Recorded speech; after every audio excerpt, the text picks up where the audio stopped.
நம சிவாய. திருச்சிற்றம்பலம். அனைத்து சீரடியார் பெருமக்களின் அருள் பொற்பாதங்களையும் அன்புடன் பணிந்து போற்றி வணங்குகின்றேன். சிவபெருமானின் பெரும் கருணையினால் திருஞான சம்பந்தமூர்த்தி நாயனார் பெருமான் அருளி செய்த 2ஆம் திருமுறையில் திருப்பாதிரி புலியூர் என்னும் சிவஸ்தலத்தில் ஞான போனகராகிய திருஞான சம்பந்த பெருமான் பாடி அருளிய திருப்பதிகத்தை சிந்திக்க இருக்கின்றோம். சிந்திக்க வகுப்புக்கு செல்வதற்கு முன்பாக எம்பெருமான் திருஞான சம்பந்தமூர்த்தி நாயனார் பெருமான் திருவடிகள் போற்றி போற்றி. எம்பெருமான் பெரிய நாயகி உடனுரை பாடலீஸ்வர பெருமான் திருவடிகள் போற்றி போற்றி. திருப்பாதிரி புலியூர் அப்படின்ற இந்த சிவஸ்தலம், இந்த பெயர் காரணம் எதனால ஏற்பட்டது அப்படின்னு முதல்ல பார்ப்போம். மத்தியந்தின முனிவருடைய திருமகனார், சிவபக்தியில் சிறந்தவர். அவருக்கு இந்த சிவ பூஜை குறைவின்றி செய்ய வேண்டும், சிறப்பாக செய்ய வேண்டும் ஒரு ஆசை. அந்த சிவ பூஜை காலையில சுவாமிக்கு மிகவும் பிரீத்தியானது நீரும் பூவும். அந்த பூக்களை விடிய காலம்புற வண்டுகள்லாம் மொய்த்து தேனை உண்ணும், அது எச்சிரிப்படுத்தும். அதற்கு முன்பாகவே அந்த பூக்களை பறித்து இறைவனுக்கு சமர்ப்பிக்க வேண்டும் நினைச்சாரு. அந்த இருட்டுல மரத்தின் மேல ஏறுவதற்காகவும் இந்த கூரிய பார்வை பெற வேண்டும்ன்றதுக்காகவும் அந்த புலியுடைய அந்த கண்களையும் மரத்தில் ஏறுவதற்குரிய அந்த புலியின் நகக்கால்களையும் பெற வேண்டும் அப்படின்னு சொல்லிட்டு தவம் செய்து அந்த புலியினுடைய அந்த கூரிய பார்வையும் அந்த நகக்கண்களையும் பெறுகின்றார். அது எந்த ஸ்தலத்துலனா இந்த திருத்தலம் தான். நம்ம கடலூர் அப்படின்னு சொல்ற அந்த திருப்பாதிரி புலியூர் தலத்தில் அவர் பூஜித்து இறைவனிடமிருந்து இந்த அருள் வரத்தினை பெறுகின்றார். அதனால அவர் புலிக்கால் முனிவர் வியாகரபாதர் அப்படின்னு சொல்றோம். அவர் வணங்குகின்ற அந்த சிவஸ்தலங்கள், அவர் சென்று வணங்கி பேறு பெற்ற சிவஸ்தலங்களை புலியூர் அப்படின்னு சொல்றோம். இப்ப தில்லையம்பதியே பெரும் பற்ற புலியூர், பெரும் பற்றுடன் நம்ம பற்ற வேண்டிய அந்த திரு தலம் அப்படின்ற ஒரு கருத்துல வியாகரபாத பெருமான் பூஜித்ததனால அந்த நாமம் சேர்ந்து புலியூர் அப்படின்ற நாமத்தோடு அந்த தில்லையம்பதியை வணங்குகின்றோம். இந்த திருத்தலத்துல பாத்தீங்கன்னா இது பாதிரி வனமாக இருந்தது, பாதிரி மரங்கள் நிறைஞ்சதா இருந்தது. பாதிரி வனத்திலே இந்த புலிக்கால் அந்த முனிவர் தவம் செய்து சிவ பூஜை செய்வதற்கு ஏதுவாக அந்த கண்களையும் புலிக்குரிய அந்த நகக்கால்களையும் பெற்றதனால பாதிரி புலியூர் அப்படின்ற திருப்பெயர் இந்த திருத்தலத்துக்கு வழங்கலாயிற்று. நிறைய சிறப்பு பொருந்திய திருத்தலமாக இது விளங்குகின்றது. இது தொண்டை நாட்டுல விளங்குகின்ற, நடுநாட்டில் விளங்குகின்ற 22 சிவஸ்தலங்களில் 18வது தலமாக விளங்குகின்றது. இறைவனுடைய திருநாமம் பாடலீஸ்வரர் தோன்றா துணைநாதர் அப்படின்னு சொல்லி போற்றி வணங்குகின்றார்கள். உமையன்னை தோகை நாயகி பெரிய நாயகி என்று வணங்கப்படுகின்றார்கள். பாதிரி மரம் தான் தல விருட்சமாக விளங்குகின்றது. அருகில ஓடுற அந்த கெடில நதி புனித தீர்த்தமாக விளங்குகின்றது. இதுல ஒரு சிறப்பு என்ன அப்படின்னு பாத்தீங்கன்னா, இந்த திருத்தலத்திற்கு மிக பழமையான பெயர்கள் நிறைய உண்டு. அதுல கடை ஞாழலூர் அப்படின்றதுதான் இந்த ஊருடைய பழம்பெரும் பெயர். அதுதான் மருவி கடலூர் அப்படின்னு ஆயிடுச்சு. இந்த கடை ஞாழலூர் அப்படின்ற இந்த ஊருடைய பெயர் மருவி இப்ப கடலூர் அப்படின்னு வழங்கி கொண்டிருக்கின்றோம். அத இந்த திருத்தலம் இங்க உமையன்னையே தவம் செய்து அருந்தவ நாயகியாக வீற்றிருக்கின்றார்.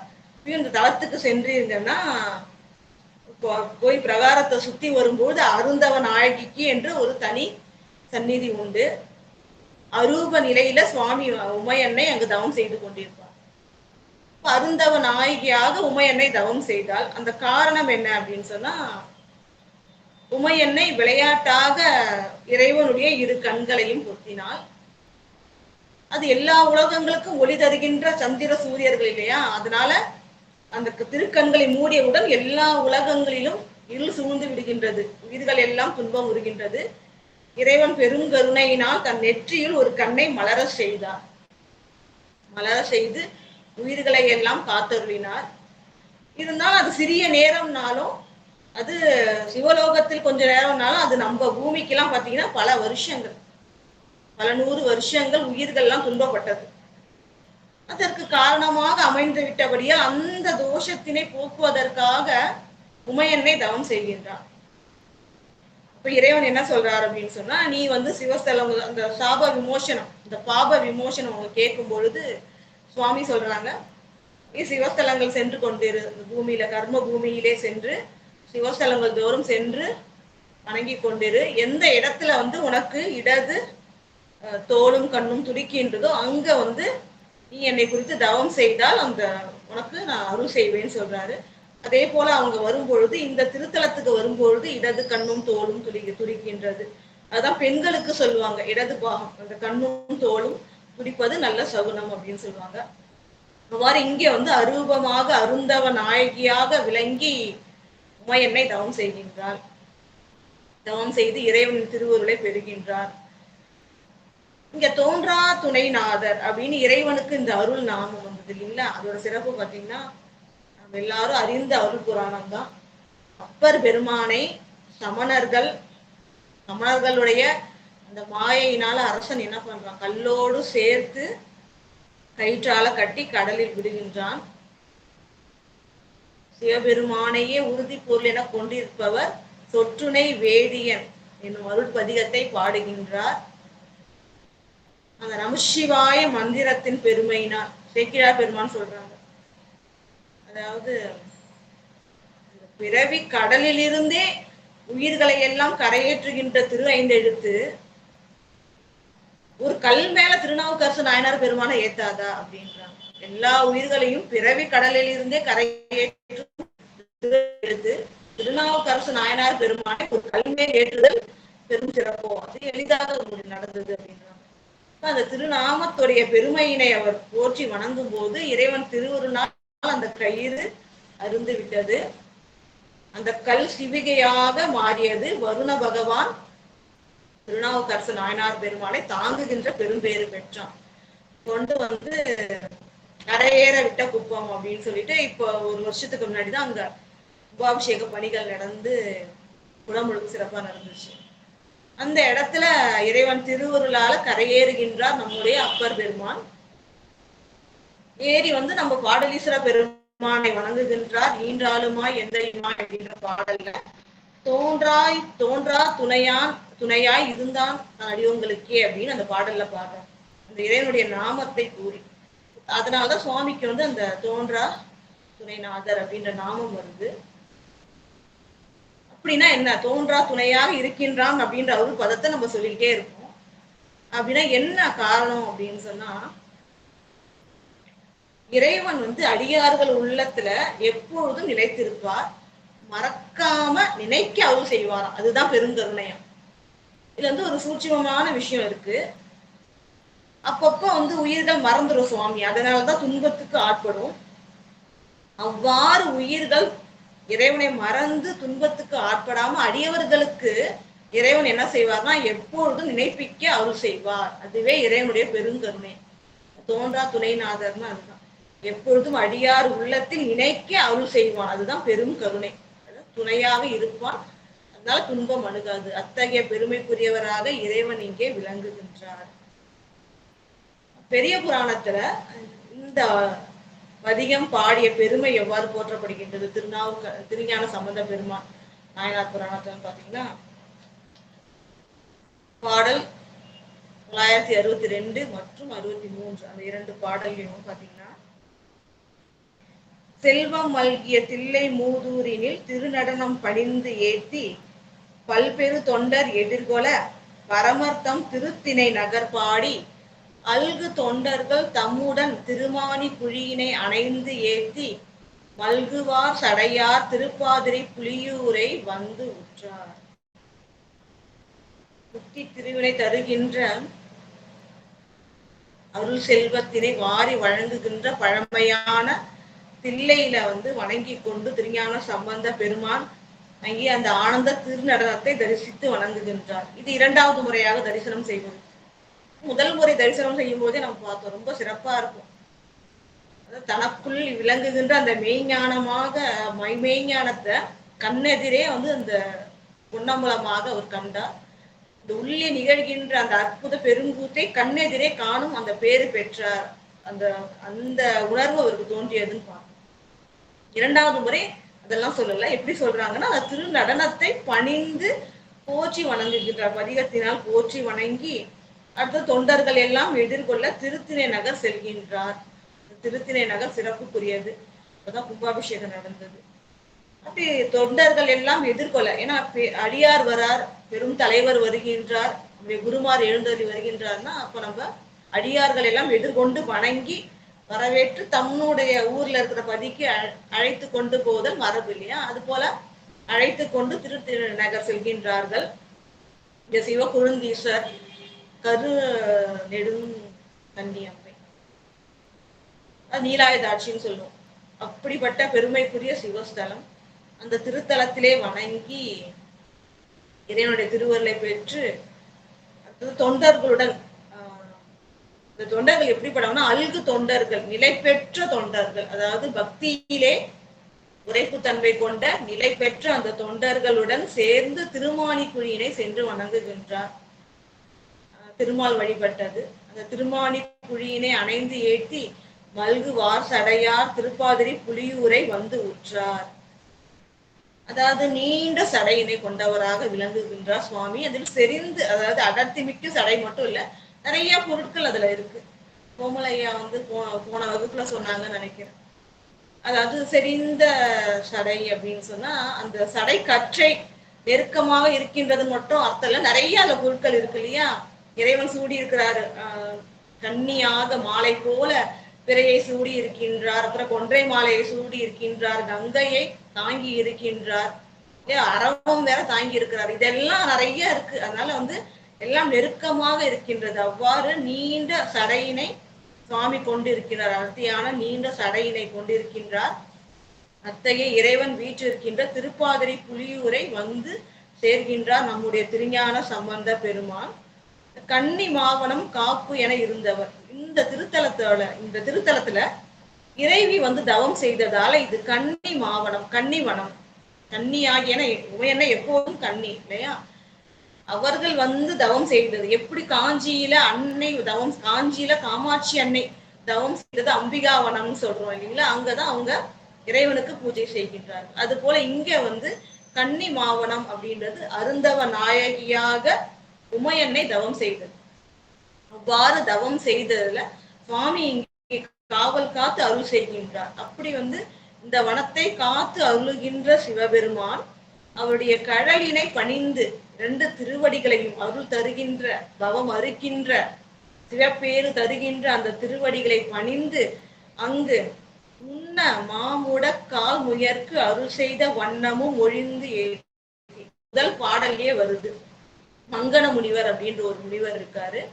ஒரு சாபம் பெற்று அதனால் அந்த முடங்கிய கால்களையும் முயல் உருவத்தையும் பெறுகின்றார். அவர் இறைவன் நின்று வணங்கி போற்ற இறைவனுடைய திருவருளால் அந்த சாபமும் உருவாகியது. அதை போற்றி சம்பந்த பெருமான், அதுதான் சேக்கிழார் பெருமான் இங்க குறிப்பிடுறாங்க. உண்ணமா முடக்கால் முயலுக்கு முடங்கிய கால்களுடைய அந்த முயல் வடிவம் கொண்டவருக்கு அருள் செய்த வண்ணமும், அருள் செய்த அந்த பெருமைகளை எல்லாம் ஒழிந்து அதனை திருப்பதிகத்தில் வைத்து இறைவனது பெருமைகளை எல்லாம் போற்றி மண்ணு வார் பொழில் திருவடுகூரினை வந்தெய்தி வணங்கி போ. அடுத்தது நீண்ட உயர்ந்த மரங்களை கொண்டதாக, அதாவது சோலைகள் கொண்டதாக விளங்குகின்ற திருவடுகூரினை சென்று சேர்கின்றார். அங்கே வணங்கி கொண்டு அடுத்தது சடையை உடைய, பின்னிய சடையினை உடைய, நீண்ட சடையினை உடைய இறைவன் திருவக்கரையில் வீற்றிருக்கின்றார். அந்த சிவஸ்தலத்துக்கு செல்கின்றார் அப்படின்னு சொல்றாங்க. இப்ப நம்ம திருப்பதிகத்துக்குள்ளே செல்வோம். அது இந்த திருப்பதிகம் நிறைய சைவ சித்தாந்த கருத்துக்கள் கொண்டதாக விளங்குகின்றது. பாதிரி புலியூர் பெருமான் திருவடிகளை வணங்கி, அருந்தவ நாயகி அன்னையின் திருவடிகளை வணங்கி இயன்ற வரை திருவருளில் இருந்து விலகாமல் இருக்கணும் அப்படின்னு வேண்டிட்டு இந்த பதிகத்தை சொல்றோம். முதல் பாடல். முன்ன நின்ற முடக்கால் முயற்கு அருள் செய்து நீள் புன்னை நின்று கமழ் பாதிரி புலியூர் உளான் தன்னை நின்று வணங்கும் தனைத்தவம் இல்லிகள் பின்னை நின்ற பிணி ஆக்கையை பெறுவார்களே. இந்த சிறப்புக்குரிய இந்த பதிகம் எப்படி ஆரம்பிக்கிறாங்கன்னா, முன்ன நின்ற முடக்கால் முயற்கு அருள் செய்து அப்படின்னு சொல்லிட்டு, இந்த ஏன் முதலே சொல்லல, இந்த பாடல வருதுன்றதுனால சொல்லல. இந்த மங்கனர் அப்படின்ற ஒரு முனிவர் சாபத்தினால் அந்த முயல் உருவம் பெற்று முடங்கிய கால்களை கொண்டவராக விளங்குகின்றார். முன்ன நின்று இறைவன் திருமுன் அவர் நின்று அந்த முடங்கிய கால்களை கொண்டுள்ள முயற்குன முயல் வடிவம் கொண்ட அந்த மங்கனர் வழிபாடு செய்ய அவருக்கு அருள் செய்த பிரான். இறைவன் அருள் செய்து அந்த சாபத்தை நீக்கி அருளினார் அப்படின்னு சொல்லிட்டு பதிகம் ஆரம்பிக்கிறாரு. நீள் புன்னை நின்று கமழ் பாதிரி புலியூர் உளான். நீண்டு வளர்ந்த அந்த புன்னை மரங்கள்லாம் நல்லா மனம் வீசி கொண்டிருக்கின்றது. அப்படி அந்த பாதிரி வனம் சொன்னால அதுல இந்த புன்னை மரங்களும் இருக்கு. அது நீண்டு வளர்ந்து மனம் கமழ்கின்றது. அத்தகைய பாதிரி புலியூர் அப்படின்ற அந்த திருத்தலத்தில் நான் இறைவன் வீற்றிருக்கின்றான். அவன் எப்படிப்பட்டவன், எத்தகைய பெருமை உரிய இறைவன் பார்த்தீங்கன்னா, தன்னை நின்று வணங்கும் தனைத்தவம் இல்லிகள். வணங்குவதற்கு என்ன பெருமை, வணங்குபவர்களுக்குன்னு சொல்றதை விட முதல்லயே வணங்காதவர்களுக்கு என்ன தீமை அடையும் சொல்றாரு. தன்னை நின்று வணங்கும், தன்னை உள்ளத்துல நிறுத்தி வணங்க வேண்டும். அந்த தனைத்தவம், தனைனா அளவு, ஒரு சிறிதளவாவது இறைவனை வணங்க வேண்டும். பிறவி எடுத்ததோட பயன் திருப்பாதிரி புலியூர் அரணை வணங்க வேண்டும். அவ்வாறு மனம் புரிந்த சிறிதளவாவது வணக்கம் செய்கின்ற பாக்கியம் பெறலைன்னா என்ன ஆகும்னு பாத்தீங்கன்னா, தனைத்தவம் இல்லிகள், கொஞ்சம் கூட இறைவனை வணங்குகின்ற தவம் இல்லிகள்னா தவம் இல்லாதவர்கள், அவர்களுக்கு என்ன நிலைமை அப்படின்றத சொல்றாரு பாருங்க. பின்னை நின்ற பிணியாக்கையை பெறுவார்களே. அதாவது இந்த பிணி என்ன, யாக்கை உடம்பதை இடமாக கொண்டு நோய்கள் வருத்தும். அந்த நோய்கள் வருந்துவதற்கு இடமாக உள்ள இந்த உடலினை பெறுவார்கள், பிறவியை எடுப்பார்கள். அந்த பிறவி பிணி அவர்களை தொடர்ந்து கொண்டே இருக்கும். இந்த துன்பமாகிய பிறவி பிணி தொடர்ந்து கொண்டே இருக்கும். ஆனா பின்னை நின்ற இனி என்ன ஆகும்னு சொன்னா, அந்த நோயால் நலியக்கூடிய யாக்கையை உடலினை பெறுவார்கள் அப்படின்னு சொன்னாங்க. அப்ப அவர்களுக்கு பிறப்பு கண்டிப்பா உண்டு. பாருங்க, தன்னை நின்று வணங்கும், இறைவனை வணங்குகின்ற தனைத்தவம், அதாவது சிறிதளவு கூட அந்த தவத்தினை உடையார். அதுதான் சொல்றாங்க. அப்ப இறைவனை வணங்குவதற்கும் தவம் செய்திருக்க வேண்டும். அந்த தவம் இல்லிகள் வணங்குவதற்கு தவம் இல்லாதவர்கள் என்ன பண்ணுவாங்கன்னா, கண்டிப்பா அடுத்த பிறவி உண்டு.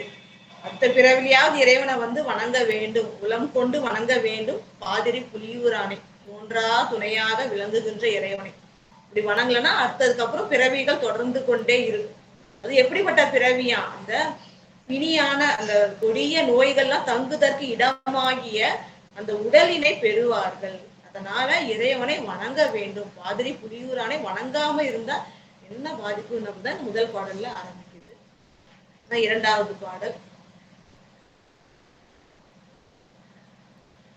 கொல்லி நக்க பகு ஆய பேய்கள் குழைந்து ஆடவே முள் இலவம் முதுகாட்டு உறையும் முதல்வன் இடம் புல் இனங்கள் பயிலும் பாதிரி புலியூத்தனை உள்ள நம்மேல் வினையாயின ஒழியுங்களே.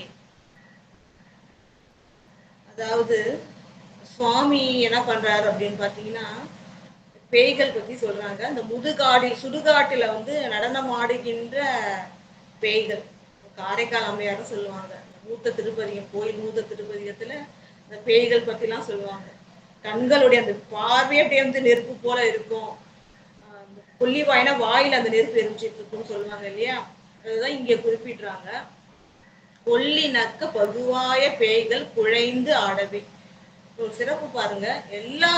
அதாவது எல்லா உயிரினங்களும் எந்த வர்க்கங்களா இருந்தாலும் உயிர் வர்க்கங்களா இருந்தாலும் அதுக்கு இறைவன் மேல எத்தகைய பக்தி பாருங்க.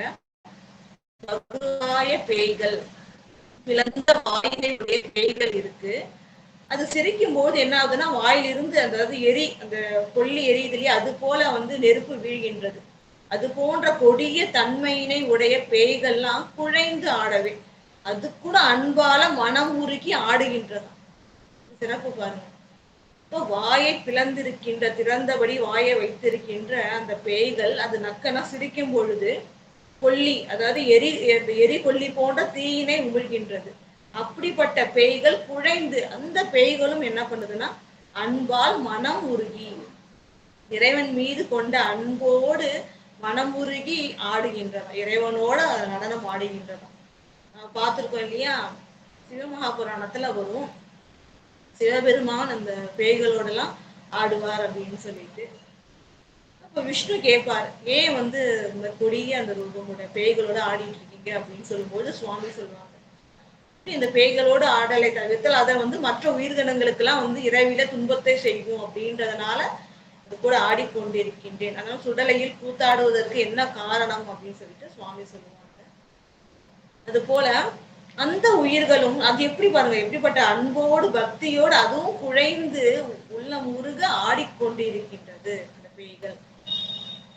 முள்ளிலவம் அது மட்டும் இல்லாம அந்த முது காட்டோடைய அந்த இது அது எப்படி இருக்கும் அப்படின்னு பாத்தீங்கன்னா, முள் இலவம் இலவம் பஞ்சு மரம் இருக்கு. அதுல நல்ல முள் இலவம் முட்கள் நிறைந்ததாக இருக்கின்றது. அத்தகைய அந்த முட்களுடன் கூடிய அந்த இலவம் பஞ்சு மரங்கள் அது நிறைஞ்சு இருக்கின்ற அந்த முதுகாடு சுடுகாட்டில் உறையும் முதல்வன், யாவற்றுக்கும் முதல்வனாக ஈடு இல்லாதவனாக விளங்குகின்ற சிவபெருமான், இந்த முதுகாட்டில் இருக்கின்ற இறைவன், பேய்களோடு ஆடுகின்ற இறைவன், அது போல கொடிய காட்டில் இருக்கின்ற இறைவன் திருப்பாதிரி புலியூரிலும் வீற்றிருக்கின்றான். அவனுடைய இடம், அத்தகைய இறைவனுடைய இடம் பாதிரி புலியூர். இந்த பாதிரி புலியூர் எப்படிப்பட்டதுன்னு பாத்தீங்கன்னா, புள்ளினங்கள் பயிலும் பறவை இனங்கள். இந்த பாதிரி வனத்துல என்னென்னவா இருக்கும் அப்படின்னா அன்ன பறவைகள், மயில்கள், குயில்கள் இதெல்லாம் சோலைகள்ல இருக்கும். அது போன்ற அந்த புட்கள் அந்த பறவை இனங்கள்லாம் பயிலுகின்ற அங்கே நடமாடிட்டு இருக்கு. அந்த வாழ்கின்ற பாதிரி புலியூர் தனை உள்ள நம்மேல் வினையாயின ஒழியுங்களே. அப்படிப்பட்ட இறைவனை நினைக்க வேண்டும். உள்ளனா நினைக்க இறைவனை நினைத்து வணங்க வேண்டும். அப்படி நினைச்சா நம்மேல் உள்ள வினையாயின ஒழியுங்களே. அப்படி நினைத்தால் முதல்ல என்ன சொன்னாங்க, இறைவனை நினைக்க வேண்டும், வணங்க வேண்டும். அந்த தவம் இல்லாதவர்களுக்கு அந்த பிணி பொருந்திய உடம்பு கண்டிப்பா உண்டு, பிறவி உண்டுன்னு சொல்லிட்டாங்க. அடுத்தது இப்ப வணங்கணும். இந்த வணங்குனா என்ன நன்மை அப்படின்னு சொல்றாங்க பாருங்க. நினைக்க உள்ளத்தால் அன்போடு நினைத்து வணங்க வேண்டும். அப்படி நினைச்சா நம் மேல் வினையாயின ஒழியுங்களே. அப்படி நம் மேல் பொருந்தியுள்ள வினையானது ஒழியும். இந்த பாடல நிறைய இந்த வினை நீக்கத்தை பத்தி தான் வருது. இப்படி எல்லாம் வினை நீக்கலாம் அப்படின்னு சொல்லிட்டு சிறப்பு பொருந்தியதா வருது. அப்ப இறைவனை நினைக்க வேண்டும், உளமாற நினைக்க மேல் பொருந்தி இருக்கின்ற அந்த வினையாயின ஒழியும். வினைகளை ஒழிக்க வேண்டும் என்றால் இறைவனை வணங்க வேண்டும், நினைக்க வேண்டும், உள்ளத்தில் நினைக்க வேண்டும். நிறைய பேர் அப்படி பண்ண மாட்டாங்க. சிவஸ்தலத்துக்கு போனாங்கன்னா நிறைய பேரை பார்த்தீங்கன்னா சுவாமியை பார்ப்பாங்க, ஒரு நிமிஷம் கூட நின்று பார்க்க மாட்டாங்க, கண்ணால பார்த்துட்டு அப்படியே போயிடுவாங்க. இங்க நினைக்க அப்படின்னு சொல்லும் பொழுது வேற எந்த சிந்தையும் இல்லாம இறைவனிடம் மட்டுமே சிந்தையை செலுத்தி வணக்கமாக செய்யணும். நாமத்தை ஜபிக்க வேண்டும், நினைக்க வேண்டும். இல்ல அவனுடைய திருமேனி, அந்த திருமேனி லிங்க திருமேனி அந்த திருவுருவியாவது கண்ணார தரிசிக்க வேண்டும். மாதிரி நினைத்து வணங்க வேண்டும். தலைவன் நமக்கு தலைவன், அதனால போற்றி வணங்க வேண்டும். தெரிந்த போற்றுதல் மொழிகளை சொல்லணும். இதெல்லாம் செய்யணும். நிறைய கோயில்ல பாத்தீங்கன்னா அந்த அரை நிமிஷம் கூட நிக்க மாட்டாங்க. சுவாமி இப்படி பார்த்தாச்சா அப்படின்னு நகர்ந்துருவாங்க. இல்லாம நினைக்க வேண்டும், இறைவனை நினைத்து வணங்க வேண்டும். அப்படி நினைக்க நம்மே பொருந்தி இருக்கின்ற வினையாயின ஒழியுங்களே. எல்லாருக்கும் என்ன சொல்றாரு அப்படின்னு சொன்னா, இறைவனை நினைத்து வணங்குங்கள், உங்கள் மேல் பற்றி இருக்கின்ற வினைகள் எல்லாமே ஒழிந்து விடும் அப்படின்னு சொல்றாரு. அடுத்தது 3வது பாடல். மருளில் நல்லார் வழிபாடு செய்யும் மழுவாளர் மேல் பொருள் இல் நல்லார் பயில் பாதிரி புலியூர் உளான் வெருளின் மானின் பிணை நோக்கல் செய்து வெறி செய்த பின் அருளி ஆகத்திரை வைத்ததுவும் அழகாகவே. அதாவது மருளில் நல்லார் வழிபாடு செய்யும் மழுவாளர். இன்னொரு சிறப்பு சொல்றாங்க, அதாவது வணங்கலனா பிறப்பு உண்டுன்னு சொல்றாங்க. யாரெல்லாம் வழிபாடு செய்ய முடியும்ன்றது சொல்றாங்க பாருங்க. எத்தகைய தவம் கொண்டவர்கள்னா மருளில் நல்லார், மயக்கமே இல்லாத நல்லவர்கள் மட்டுமே வழிபாடு செய்ய முடியும். அவர்களுக்கே அந்த உயர்ந்த நற்பதம் சித்திக்கும், இறைவனை வணங்கக்கூடிய பெருமை கிடைக்கும். இப்ப மருளில் நல்லார், மயக்கமே இல்லாத நல்லவர்கள் வழிபாடு செய்கின்ற அவர்கள் வழிபாடு செய்கின்ற மழுவாளர் கையில் வலபாகத்தில் வெண்மழுவினை சுவாமி ஏந்திருக்கின்றார். அத்தகைய வெண்மழுவினை கொண்ட இறைவன் நல்லோர்களால், மயக்கமில்லாத நல்லோர்களால் வணங்கப்படுகின்றவர். மேல் பொருள் இல் நல்லார் பயில் பாதிரி புலியூர் உளான். அதாவது மேல் பொருள் இல் நல்லார், சிவபெருமான் தனக்கு மேல் ஒரு பொருள் இல்லாதவன், நம்பிரான். அதனால்தான் சொல்றோம், தனக்குத்தானே பிரானாய் உள்ளவன், தனக்கு மேல் ஒரு தலைவன் இல்லாதவன். அதனால்தான் இறைவனை தம்பிரான் அப்படின்னு சொல்றோம். புலவர் ஐயா அடிக்கடி இந்த சொல்றாங்க அருள்பதத்தை. தனக்கு மேல் ஒரு தலைவன் இல்லாதவனாக விளங்குகின்ற சிவபெருமான் வழுவாளினை ஏந்தி இருக்கின்றவன். அவன் மயக்கமே இல்லாத நல்லோர்களால் வழிபடப்படுபவன். அவன் பயில்கின்ற இந்த பாதிரி, அவன் பாதிரி புலியூரில் உளான் அப்படின்னு சொல்றாங்க. பாதிரி புலியூரில் விளங்குகின்றார். அடுத்தது வெருளின் மானின் பிணை நோக்கல் செய்து வெறி செய்த பின் அருளி ஆகத்திடை வைத்தது அழகாகவே. அதாவது இங்க இன்னொரு கருத்தும் இல்ல, ஒரு உட்கருத்தும் இருக்கு. அதாவது என்ன அப்படின்னு சொன்னா, தனக்கு மேல் பொருள் இல் நல்லார், சிவபெருமான தவிர வேறு ஒரு பொருள் எதுவும் இல்லை, இறைவனே பரம்பொருள் என்று வணங்குகின்ற அடியவர்கள் பயிலுகின்ற திருப்பாதிரி புலியூர், அந்த திருத்தலத்தில் உள்ளார் இறைவன் அப்படின்ற ஒரு பொருள் கொடும்படியும் அது அமைஞ்சிருக்கு. அப்படி சிவபெருமானே மெய்ப்பொருள் என்று வணங்கக்கூடிய அடியார்கள் பயிலுகின்ற திருப்பாதிரி புலியூரில் இறைவன் வீற்றிருக்கின்றான். இறைவனோட பெருமையை சொல்லும் போது என்ன சொல்றாங்க அப்படின்னு சொன்னா, வெருளின் மானின் பிணை நோக்கல் செய்து வெறி செய்த பின் அருளி ஆகத்திடை வைத்ததுவும் அழகாகவே. அதாவது மானின் கண்கள் பார்த்தீங்கன்னாலே தெரியும், அது ஒரு பயத்தோடையே அதாவது அச்சம் கொள்கின்ற அந்த மானினுடைய வறட்சி பொருந்திய பெண் மானுடைய கொண்ட உமையன்னை நோக்கம் செய்து. அதாவது என்னன்னா, அவர்கள் தவம் கான் படலம் அப்படின்னு இருக்கு.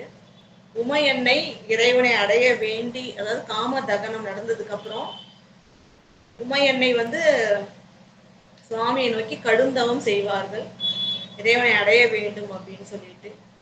அந்த தவத்தினை அறிந்து, அவருடைய அன்பின் தன்மை அறிந்து சுவாமி அவருக்கு அருள் செய்வதற்காக வருவார். அருள் செய்வதற்காக அவருடைய உபச்சாரங்களை எல்லாம் ஏற்றுக்கொள்வார். ஏற்றுக்கொண்டு கேட்பாரு, எதை குறித்து தவம் செய்கின்றாய் அப்படின்னு தோழியர்கள்லாம் சொல்லுவாங்க. சிவபெருமானையே கணவனாக அடைய வேண்டும் என்று அருந்தவம் செய்கின்றார் அப்படின்னு சொல்லும்போது சுவாமி சொல்லுவாங்க. இப்ப சுவாமியுடைய பெருமைகளை எல்லாம் அதாவது இகழ்ந்து சொல்வார். அவருடைய குலமும் கோத்திரமும் இல்லாதவர்களே, நான் சுவாமியோட குலம் ஏது கோத்திரம் ஏது, ஏன்னா முதலும் முடிவும் இல்லாத இறைவன் இல்லையா. இறைவனுக்கு இவ்வளவுதான் வித்தைகள் தெரியும் கணக்கே கிடையாது. அதெல்லாம் புகழ்ச்சியெல்லாம் இகழ்ச்சி போல சொல்வார் அவர். அதெல்லாம் சாம்பலை எல்லாம் பூசி கொண்டிருக்கின்றான். தேவர்கள் சிறந்த ஆடை ஆபரணங்களை அணிந்து கொண்டிருக்கின்றார்கள், இவர் வெறும் எலும்பு மாலைகளை அணிந்து கொண்டிருக்கின்றார். இதெல்லாம் புகழ்ச்சி மொழிதான். ஏன்னா அவர்கள் அழியக்கூடிய பொருள்களை அணிந்து கொண்டிருக்கின்றார்கள். அதாவது இறைவன் தானே தலைவன் என்பதை உலகுக்கு உணர்த்தி உய்விக்குவதற்காக தலைமாலையை அணிந்திருக்கின்றான், சாம்பலை பூசி இருக்கின்றார். அப்ப மீண்டும் உலகத்தை உற்பத்தி செய்யும் ஆற்றல் தனக்கு இருக்கிறது, அதை காட்டுவதற்காக. அப்புறம் நீலகண்டனாக விளங்குகின்றார். அது உயிர்களை காக்கும் அந்த கருணை தன்மை. அது மட்டும் இல்லாம அந்த ரிஷபத்தின் மீது ஏறி வருகின்றார். இதெல்லாம் தர்மத்தையே வாகனமாக கொண்டவர். அறத்தின் வழி உலகம் நடக்கணும் அப்படின்றதுக்காக. இதெல்லாம் இழிவு போல அவர் சொல்வார். அது இப்படிப்பட்ட மணாளனை இப்படிப்பட்டவனையா நீ திருமணம் செய்துக்கணும்னு நினைக்கிற அப்படின்ட்டு சொல்லும் பொழுது மிக வருந்தி இந்த கொடிய சொற்களை சொல்ல கேட்க முடியாம பார்வதி தேவியானவள் இறைவனுடைய பெருமைகளை எல்லாம் சொல்வார். ஐஸ்வர்யங்களும் அவருக்குள்ள நர்த்தனம் செய்கின்றது. அவருக்கு வந்து செல்வம் எப்படி வந்து ஐஸ்வர்யம் எட்டாததாக இருக்கும் அப்படின்னு சொல்லிட்டு தேவர்கள் யாவரும் எல்லாம் வழி வழியாக இவருக்கு அடியவர்கள் இல்லையா, திருமாலும் பிரம்மனும் காவல் காத்து கொண்டிருக்கின்றார்கள் சுவாமியுடைய கட்டளையை பெற்று திருத்தொண்டு செய்வதற்காக அப்படின்னு சொல்லிட்டு இறைவனுடைய பெருமைகளை எல்லாம் அவங்க வந்து பட்டியலிட்டு சொல்லிட்டு இப்படி சிவதூஷணை செய்கிறவங்களை வந்து பார்க்கவும் கூடாது, அவங்க சொல்றதை கேட்கவும் கூடாதுன்னு விலகுவாங்க. சுவாமி தன்னுடைய திருவுருவை காட்டி அருள் செய்வார் அவருக்கு இல்லைங்களா. அததான் இங்க சொல்றாங்க. இந்த மானின் பிணை நோக்கல், மான் போன்ற பெண்மானின் கண்களை போன்ற போன்ற அந்த உமையன்னை அந்த தவத்தினை உற்று நோக்கி அவர்களுடைய அந்த கருத்தினை அறிந்து பெரி செய்த விளையாட்டு போல வந்து அவர்களுடைய பெருமையை அவருடைய பக்தியை ஆழத்தினை உலகத்தவருக்கு உணர்த்தி பெரி செய்த பின் அருளி அவர்களுக்கு அருள் செய்து ஆகத்திடை வைத்ததும் தன்னுடைய மார்பில் உள்ளத்தில் வைத்தார். தன்மேல் பாதியை கொடுத்தார், திருமணம் செய்து கொண்டார் இல்லையா. இப்ப ஆகத்திடை வைத்ததும் அழகாகவே. இவ்வாறு நம்மளே பார்த்தோம் இல்லையா, திருச்சாழல்ல எதற்காக வந்து உமையனை திருமணம் செய்து கொள்கின்றார்கள்னா இந்த உலகத்துல கலை நவீன பொருள்கள் எல்லாம் கலங்காமல் சரியாக இருக்கணும் அப்படின்றதுக்காக. சுவாமி வந்து உமையன்னை உலகமறிய திருமணம் செய்து கொண்டார், உலகம் ஒழிவதற்காக, அறத்தின் வழி நடக்க வேண்டும் என்பதற்காக. இப்படி உமையன்னையோடைய பெருமையை உலகுக்கு உணர்த்தி அவங்க தவத்துக்கு முற்றுவித்து என்ன பண்றாங்க, அருள் செய்து தனக்குள் ஐக்கியமாக்கி கொண்டார் இல்லையா. அந்த பெருமையை தான் இங்க சொல்றாங்க. அப்படி உமையன்னைக்கு ஆகத்திடை வைத்ததும் அழகாகவே உமையன்னைக்கு அருள் செய்தார் அத்தகைய இறைவன் திருப்பாதிரி புலியூரில் வீற்றிருக்கின்றார். 4வது பாடல். போதினாலும் புகையாலும் உயித்தே அடியார்கள் தாம் போதினாலே வழிபாடு செய்ய புலியூர் தனுள் ஆதினாலும் அவலம் இல்லாத அடிகள் மறை ஓதினாலும் இடும் பிச்சை ஏற்றுண்டு உணப்பாளதே. அதாவது அடியார்கள் எப்படி வந்து இறைவனை பூஜிப்பார்கள் அப்படின்னு சொல்லிட்டு உமையன்னை சிறப்பா காஞ்சியில அபிஷேகம் பண்ணியிருப்பாங்க. நீரும் பூவும் தூபம் தீபம் கொண்டு சுவாமிக்கு வந்து அந்த அப்புறம் அது பூச்சி, இதுதான் முக்கியமான அங்கங்கள் சிவ பூஜைக்கு. சுவாமி திருமேனியில் அணிகின்ற பூச்சி, நெய்யால் ஆன தீபங்களும் தூபங்களும் தூய நீரும் பூக்களும் கொண்டு சிவ அர்ச்சனை செய்ய வேண்டும் அப்படின்ட்டு. ஏன்னா சுவாமி அவர்களுக்கு ஆகமப்படி எப்படி அர்ச்சிக்கணும்ன்றத சொல்லுவாங்க. அதை கேட்டுக்கொண்டுதான் விரும்பி திரு காஞ்சி நகருக்கு வந்து அந்த சிவ பூஜை செய்வார்கள். அது போல அடியார்கள் போதினாலும் மலர்களாலும் அப்ப அருங்குற பருவத்துல இருக்கும். அப்பதான் சுவாமிக்கு சாத்தின உடனே அது அரும்பி முழுவதுமாக மலர்ந்து மனம் வீசும். அத்தகைய பருவத்தில் இருக்கின்ற மலர்களும் புகையாலும், இங்க வெறும் தூபம் மட்டும் சொல்லக்கூடாது, தசாங்கம் அப்படின்னு சொல்றாங்க. தசாங்கம் அப்படின்றது 10 வகை நறுமண பொருட்கள் சேர்ந்தது. அது வந்து எவ்வளவு சிறப்புக்குரியது அப்படின்னு சொன்னா கோயில் எல்லாம் வந்து 20 சிறப்பு. அது சுவாசிப்பவர்களுடைய நோயை எல்லாம் நீக்கக்கூடியது, அந்த தெய்வீக மனத்தினை ஏற்படுத்தும். இந்த தசாங்கம் முதலிய அந்த தூபத்தை வந்து இடுகின்றார்கள். அது என்னென்ன பொருட்களால் ஆக்கப்பட்டிருக்குன்னு பாத்தீங்கன்னா சாம்பிராணி, வெட்டிவேர், லவங்கம், வெள்ளை குங்குலியம், ஜாதிக்காய், மட்டிப்பால், சந்தானத்தூள், நாட்டு சர்க்கரை, திருவட்ட பச்சை, கிச்சிலி கிழங்கு, இது மாதிரி ஒரு 10 மூலிகை பொருட்கள் ஒன்றாக சேர்த்து தயாரித்ததுதான் வந்து அந்த தசாங்கம் அப்படின்ற நறுமண பொடி. அது வந்து நெருப்புல இட்டா அது சிறந்த ஒரு நறுமணத்தை, தெய்வீக நறுமணத்தை தரும். அந்த தசாங்கம் என்னும் பல வகைப்பட்ட நறுமண பொருட்களால் தூபம் இடுகின்றார்கள். மலர்கின்ற பருவத்தில் இருக்கின்ற அந்த போதுக்களால் இறைவனை வணங்குகின்றார்கள். உயித்தே அடியார்கள் தாம் இப்படிப்பட்ட சிறப்போடு அடியார்கள் போதினாலே வழிபாடு செய்ய உரிய காலங்களில், சுவாமிக்கு வந்து எந்தெந்த நேரத்துல எல்லாம் 6 கால பூஜை நடக்குதுன்னா அந்தந்த பூஜை நடக்கிற நேரத்துக்கு இது போன்ற தூபமிட்டும் மலர்களை சுவாமிக்கு சமர்ப்பித்தும் அர்ப்பணித்தும் வணங்குகின்றார்கள். அப்ப போதினாலேனா உரிய காலங்களிலே, பூஜைக்கு உரிய காலங்களிலே வழிபாடு செய்கின்ற புலியூர் தனுள் அடியார் பெருமக்கள் இவ்வாறு இறைவனை அப்படி அடியார்கள் பூஜை செய்ய புலியூர் தன்னுள் பாதிரி புலியூர்ல இறைவன் வீற்றிருக்கின்றார். இப்படிப்பட்ட இறைவன்னா ஆதி நாளும் அவலம் இல்லாத அடிகள். அதாவது இது வந்து பல கருத்துக்கள் இதுல இருக்கு. அதாவது என்னன்னா ஆதி நாளும் 4 வகை துன்பங்கள் சொல்றாங்க. அந்த 4 வகை துன்பங்களும் அந்த அவலமாகிய துன்பங்கள் வந்து அறுக்கின்ற இல்லாது செய்கின்ற இறைவன் அப்படின்றாங்க. அந்த துன்பங்கள் சுவாமிக்கு கிடையாது. அந்த துன்பங்களை வணங்குகின்ற அடியவர்களுக்கு இல்லாமல் செய்கின்ற இறைவன் அப்படின்ட்டு பிறப்பும் இறப்பும் இந்த பிணியும் இந்த முதுமையும் இதெல்லாம் வந்து உயிர்களுக்கு துன்பம் தருகின்றது. இந்த அவலங்கள்லாம் வந்து அகற்றுகின்ற இன்னும் சில பேர் வந்து அந்த முதுமைக்கு பதிலாக பசி அப்படின்னு சொல்றாங்க. இது போன்ற கொடிய துன்பங்கள் 4 வகை துன்பங்களும் அடியவர்களுக்கு வராமல் நீக்கி அருளுகின்ற பெருமான் புலியூர் தமிழ் வீட்டு இருக்கின்றார். அத்தகைய அடிகள் மறைவோதி நாளும் இடும் பிச்சை ஏற்றுண்டு உணப்பாளதே அப்படின்னா இங்க உணர்பாளதே. அதாவது மறைவோதி சுவாமி என்ன பண்றார் அப்படின்னு பாத்தீங்கன்னா இப்படி வந்து அடியார்களின் துன்பங்களை எல்லாம் நீக்குவதற்காக எழுந்தருளி வருகின்றார். இல்லங்கள் தோறும் எழுந்தருளி வருகின்றார் இறைவன். அப்படி வரும்போது மறை ஓதிக்கொண்டே வருகின்றார். ஏன்னா அது மறைன்றது சிறப்புக்குரியது. அது சுவாமி ஓதி கேட்கும் பொழுது நமக்கு எவ்வளவு நன்மைகள் பயக்கும். அந்த நன்மைகள் பயப்பதற்காக நம்முடைய தீவினைகளை அகற்றுவதற்காக அஞ்ஞானத்தை தாம் ஏற்கின்றார் இல்லையா. இப்ப சுவாமி என்ன பண்றார் அப்படின்னு சொன்னா, வணக்கம் சகோதரி. அப்ப வந்து சுவாமி என்ன பண்றாருன்னா வேதம் ஓதிக்கொண்டே வருகின்றார். இடும் பிச்சை வீடுகள் தோறும் பிச்சை ஏற்க வருகின்றார். இந்த வேதத்தினை ஓதிக்கொண்டே வருகின்றார். அப்படி வேதத்தை ஓதிக்கொண்டே பிச்சை ஏற்று உண்ணும் இயல்பினராக திருப்பாதிரி புலியூர் இறைவன் விளங்குகின்றார் அப்படின்னு சொல்றாங்க. இது சிறப்பா வந்து நிறைய தேவார பதிகங்கள்ல இதை பார்க்கலாம். சுந்தரமூர்த்தி நாயனார் பெருமான் நிறைய இதை அடிக்கடி சொல்வார். ஊர்தோறும் வெண்தலை கொண்டு உண்பலி இடும் என்று வாதரும் வெண்முலையால் மங்கையிடும். சுவாமி நீங்க மட்டும் போல என்ன பண்றீங்க, வாரணிந்திருக்கின்ற கொங்கையை உடைய உமையன்னையோட சேர்த்து என்ன பண்றீங்க, ஊர்தோறும் வெண்தலை கையில ஏந்தி கொண்டு பிச்சை எடுக்கிறீங்களே அப்படின்னு. இன்னும் சிறப்பா என்ன சொல்லுவாங்க அப்படின்னு சொன்னா, இந்த ஓணங்காந்தன் தனி திருத்தலம் சுவாமிக்கு போய் அந்த சிறப்பு பொருந்திய பதிகம் அது. அந்த பதிகத்துல வந்து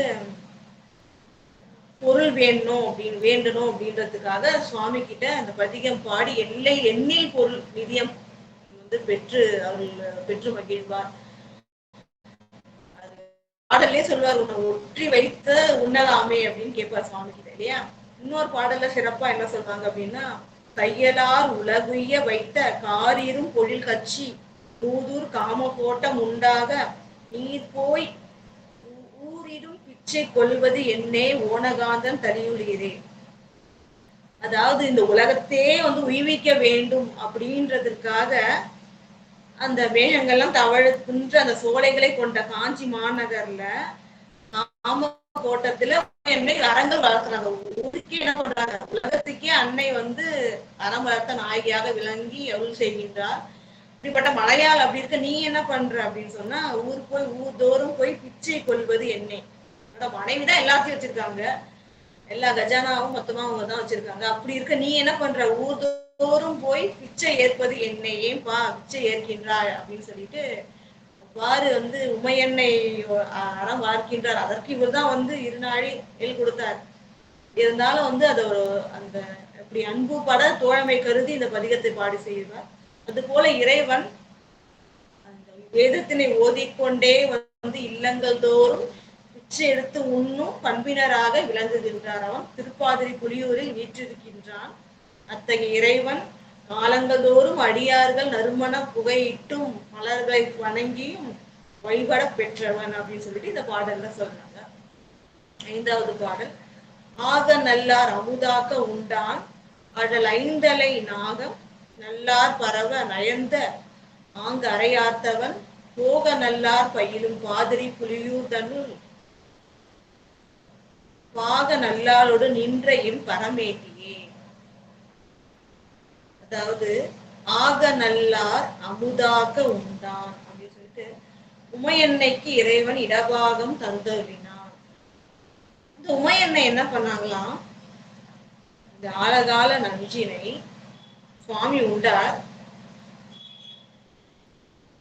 உலகங்களை எல்லாம் காக்க வேண்டும். முக்கியமா சுவாமிக்கு எதுவும் ஆயிடக்கூடாதுன்னு என்ன பண்ணாங்களாம், அந்த கண்டத்திலேயே உமை எண்ணெய் கை வைத்து அந்த விஷத்தை தடுத்து நிறுத்தினார் அப்படின்னு சொல்றாங்க.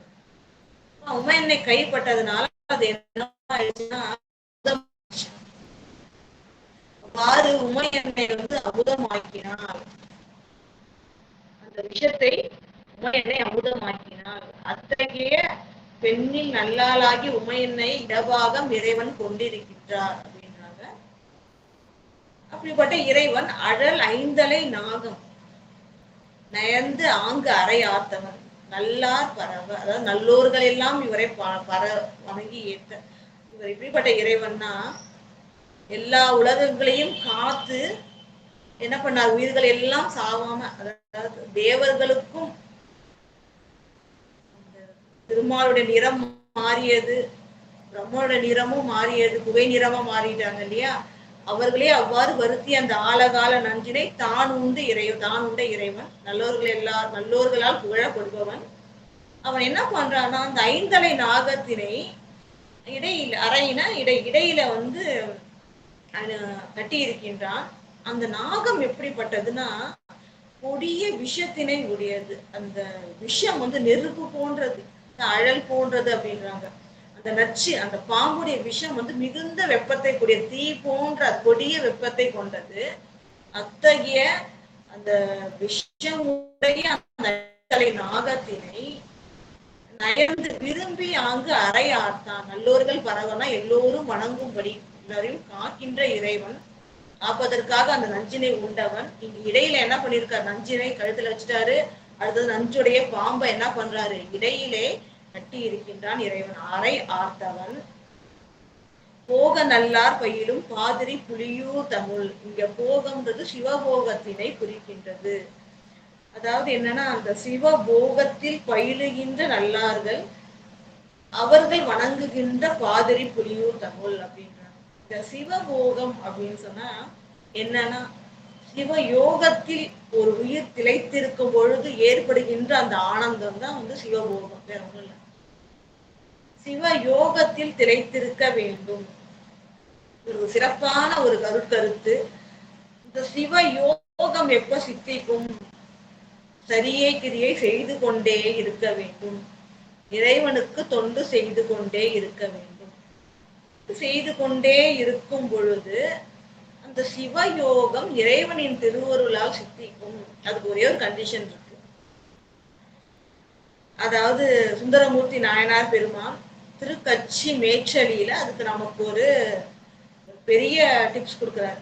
இந்த சிவ யோகம் கைகூட வேண்டும், உயிர்களுக்கு அதுதான் நம்ம தொண்டுகள் செய்து கொண்டிருக்கின்றோம். முக்கியமா என்ன, இந்த சிவ யோகம் பயின்று அந்த நிலையை முழுவதும் அடைந்தால்தான் நமக்கு ஞான முகிழ்க்கும், இந்த சிவபதம் சித்திக்கும். முக்கியமான படி அது. இல்லைன்னா அது முழுமை அடையலாம், திருப்பி அடுத்த பிறவிகள்ல திருப்பி சரியை கிரியை செய்து கொண்டே இருக்க வேண்டும் அந்த யோகம் சித்திக்கிற வரையும். அந்த சிவ யோகம் சித்திக்கிறதுக்கு ஒரு சிறப்பான வழி சொல்றாரு பாருங்க சுந்தரமூர்த்தி நாயனார் பெருமான். நிலையா நீ நடியே நினைந்தேன், நிலையாக நீ நடியே நினைந்தேன் அப்படின்னா என்ன அர்த்தம்னா மற்ற பொருட்கள்லாம் நிலை இல்லை என்பதை உணர்ந்து நின்னடியே நினைந்தேன், உன்னுடைய திருவடியை மட்டுமே நினைத்து கொண்டிருக்கின்றேன். அதனால அப்படியே நினைத்தலுமே அப்படி நினைக்கிறதுனால தலைவா நின் நினைய பணித்தாய், உன்னை எப்பொழுதும் நினைத்து கொண்டிருக்கின்ற பணித்தாய், அருள் செய்தாய். அதுதான் சிவயோகம். எப்போதும் இறைவனை நினைத்து கொண்டிருக்கிற இறைவன் அருள் செய்கின்றார். அது எப்ப கிடைக்கணும்னா நிலையா, அப்ப மற்ற பொருள்கள் மீது உள்ள பற்றை நீக்க வேண்டும். இதுதான், வேற ஒண்ணும் இல்லை. சிவயோகம் கை கூடணும்னா என்ன பண்ணணும் அப்படின்னு சொன்னா மற்ற பற்றுக்களை அறவே நீக்க வேண்டும், நீக்கி இறைவனை நினைக்க வேண்டும், அன்பு செய்ய வேண்டும், திருவடி தொழ வேண்டும். மற்ற பற்றை விட்டுட்டு சிவபெருமான் திருவடியை வணங்கும் பொழுதுதான் சிவயோகம் சித்திக்கும். இதுதான் நமக்கு சுந்தரமூர்த்தி நாயனார் பெருமான் அருளி செய்தது. நிலையில்லாத பொருள்களை எல்லாம் நீக்கி அதன் மேல் பற்று வைக்காம நின் அடியே நினைந்தேன், உன்னுடைய திருவடியே நினைந்தேன், நினைதலுமே அப்படி நினைக்கும் பொழுது தலைவா நின் நினைய பணித்தாய், எப்போதும் நினைக்க நீ பணித்தாய். நீ சிவயோகத்தில் என்னை கூட்டினார். அதனால் சலம் ஒழிந்தேன். சலம்னா நடுக்கம், வஞ்சனை எல்லாமே நீங்கிடுச்சு. அப்ப வஞ்சனை ஆகிய துன்பம் நீங்கியது. இப்ப நம்ம சிவயோகம் எப்படி கிடைக்கும்? எல்லா பற்றுகளையும் விட்டு இறைவன் திருவடியை வணங்க வேண்டும். சிந்தித்து வணங்கி இருக்கும் போது அந்த பேரானந்தம் கிடைக்கும். அதுதான். அப்ப அந்த சிவயோகம் கூடும் போது நமக்கு கிடைக்கிற அந்த சிவ ஆனந்தம், அதுதான் போகம் சொல்றோம். அப்படிப்பட்ட சிவபோகத்தில் திளைத்திருக்கின்ற நல்லார்கள் உன்னை வந்து வணங்குகின்றார்கள். அவர்கள் வணங்கக்கூடிய திருப்பாதிரி புலியூரில் வீற்றிருக்கின்ற இறைவா, நீ அங்க எப்படி இருக்கனா பாக நல்லாளோடு இடபாகம் உமையன்னை பெரிய அருந்தவம் செய்த அருந்தவம் நாயகிக்கு ஒரு பாகத்தினை கொடுத்து இன்றையும் பரமேட்டிய பரம்பொருளே மேலான பொருளே நீ உமையன்னைக்கு ஒரு பாகம் தந்து அங்கே அருள் செய்கின்றாய். உன்னை போக நல்லார்கள் சிவபோகத்தில் அழுந்தி இருக்கின்ற நல்லார்கள் வணங்குகின்றார்கள். ஏன்னா அவர்களால ஏன்னா தகுதியினை உடையவர்கள். முதல்ல பார்த்தோம், நம்ம எல்லாராலையும் வணங்க முடியாது. மருளில் நல்லார் வழிபாடு செய்யும். மயக்கம் அறுத்த மயக்கம் இல்லாதவர்கள் வணங்குகின்றார்கள். சிவ யோகத்தில் போகத்தில் திளைத்திருக்கின்றவர்களால் வணங்கப்படுகின்ற திருப்பாதிரி புலியூரான் அருந்தவ நாயகி ஆகிய பெரிய நாயகியுடன் வீற்றிருக்கின்றான். அவன் பரம்பொருளானவன், மேலான பொருளானவன். 6வது பாடல். மதியம் மொய்த்த கதிர்கோள் ஒளிமணல் காணல்வாய் புதிய முத்தம் திகழ் பாதிரி புலியூர் எனும் பதியில் வைக்கப்படும் எந்தை தன் பழம் தொண்டர்கள் புதியும் கொள்வர் விடியும் செய்வர் பிறகாகவே. ஒரு சிறப்பான ஒரு அருள் விளக்கம் கொடுத்திருக்காங்க. மதியம் மொய்த்த கதிர்போல், அது கடற்கரை ஓரம் அமைஞ்சிருக்கு. இது இந்த திருத்தலம் முக்கிய தெரியும். கடலூர்னே சொல்லிட்டோம் ஊர் பேரே. அந்த கடலூர்ல என்ன ஆகுது அப்படின்னு பாத்தீங்கன்னா, கடற்கரையோரம் அந்த அலைகள் வந்து முத்துக்களை எல்லாம் கொண்டு வந்து கரையில தள்ளிட்டு போகுது. மணல் தெரியும் உங்களுக்கு, கடற்கரையில மணல் வந்து வெண்மையான மணலா இருக்கு, வெண்மணலா இருக்கு. அதுல நிறைய பளிச்சிடுங்கின்ற புதிய முத்துக்கள்லாம் வந்து கரையில சேர்த்துட்டு அலைகள் போயிடுது. இப்ப அந்த முத்துக்களும் அந்த மணலும் பாக்குறதுக்கு எப்படி இருக்குன்னா, நிலா இருக்கு, நிலவு. அது அப்படி சுத்தி எப்படி ஒளி வீசுமோ அதே போல அந்த முத்துக்கள் ஒளி வீசுகின்றது. அந்த முத்துக்கள் நிலவு போலவும் அதோட ஒளி வந்து அந்த வெண்மணல் போலவும் இருக்கின்றது. சொல்றேன், அந்த கரையில வந்து கொண்டு வந்து அலைகள் புதிய முத்துக்களை சேர்த்து விட்டு செல்கின்றது. ஒரு பதிகத்திலையும் பார்த்திருக்கோம் நம்ம. கடலே இப்படி என்ன பண்ணுதான், சுவாமிக்கு வந்து பூஜை செய்கின்றது அப்படின்னு பார்த்தோம் இல்லையா. அந்த பவழங்கள்லாம் கொண்டு வந்து விளக்கு போல வைக்கின்றது. பூக்கள் போன்ற வெண்முத்துக்களை எல்லாம் கொண்டு வருகின்றது. தூபம் போல அந்த அலைகள் முறைகளோடு கொண்டு வந்து சுவாமிக்கு சமர்ப்பிக்கின்றதுன்னு பார்த்தோம் இல்லையா. அது போல எல்லாமே சுவாமியை வணங்கி திருவருள் பெறுகின்றது. இங்க அதே போல அந்த வெண்முத்துக்கள் நிலவு போன்று இருக்கு. அந்த நிலவை சுத்தி அந்த ஒளி வீசும் இல்லையா, அந்த ஒளி போன்ற அந்த வெண்மணல் விளங்குகின்றது. அப்படிப்பட்ட அதான் மதியம் மொய்த்த, அந்த மதியம்னா நிலவு, மொய்த்தனா சூழ்ந்து கொண்ட கதிர் போல். அந்த நிலவை சுத்தி எப்படி வந்து அந்த கதிர்கள் வெளிச்சம் எப்படி இருக்கோ, ஒளி கதிர்கள் எப்படி இருக்கோ அது போல ஒளி மணல் காணல்வாய். இந்த காணல் அப்படின்னு சொன்னா அந்த கடற்கரையில இருக்கிற சோலை. இந்த கடற்கரையோரம் இருக்கின்ற இந்த சோலைகள்ல புதிய முத்தம் திகழும். இந்த புதிய முத்தங்கள், அந்த முத்து வந்து சேர்த்திருக்கு இல்லையா, அது வந்து நிலவு போலவும் அதை சுத்தி இருக்கிற அந்த ஒளி போலவும் அந்த மணல்கள், அந்த மணல் துகள்கள் விளங்குகின்றது. அத்தகைய அழகுக்குரிய அந்த திருப்பாதிரி புலியூர் எனும் பதியில் வைக்கப்படும் எந்தை தன் பழம் தொண்டர்கள். அத்தகைய பதியில் வீற்றிருக்கின்ற இறைவனை பழம் தொண்டர்கள் வணங்குகின்றார்கள். அடியார்களுடைய செய்கைகள் சொல்றாங்க பாருங்க. நிறைய பேருக்கு அது அதிசயமா, தொண்டர்கள்னா வந்து வந்து யார்ட்டையும் பேச மாட்டாங்க, அமைதியா இருப்பாங்க. அப்படி கிடையாது. இவர்கள் வந்து குழந்தையை போல இருப்பாங்க. உண்மையிலேயே மனசுல இருக்கிறதெல்லாம் சொல்லுவாங்க. இறைவனை கண்டால் மகிழ்ந்து ஆடுவார்கள், பரவசத்துல இருப்பாங்க. இறைவனுடைய புகழை கேட்டால் மிகுதியாக சந்தோஷப்படுவாங்க. அதுதான் இறைவனுக்காக, தரிசனத்திற்காக, தொண்டிற்காக எதையும் செய்வார்கள், எதையும் இழப்பார்கள். அப்ப பாருங்க, அந்த பழம் தொண்டர்கள் குதியும் கொள்வார், ஆனந்த கூத்தாடுவார்கள். அந்த ஆனந்த கூத்தாடி அந்த அந்த இன்பத்துல இறைவனுடைய அந்த அருளை பெற்றதுனால பேரின்பம் அவங்களுக்கு கிடைக்கும். அந்த பேரின்பத்துல புதியும் கொள்வார், பாடி பாடி கூத்தாடுவார்கள், விதியும் செய்வர் குழகாகவே. அதாவது இது சிறப்பா ஒரு விளக்கம் சொல்லியிருக்காங்க. வினை பயனை மாற்ற வல்லவர்கள், அடியார்களுக்கு மட்டுமே அந்த பெருமை உண்டு. இறைவன் தான் மாற்றுவார், அடியார்கள் மாற்ற மாட்டாங்க. அந்த அவருடைய அன்பானது, பக்தியானது, தொண்டானது அந்த வினைகளையும் மாற்றக்கூடியது. அவர்களுக்கு இப்படிப்பட்ட வினைகள் எப்படி பக்த மார்க்கண்டேய பெருமானுக்கு 16 வயதுதான் அப்படின்றது விதிக்கப்பட்டது. அந்த வினைப்படி அவருக்கு 16 தான்.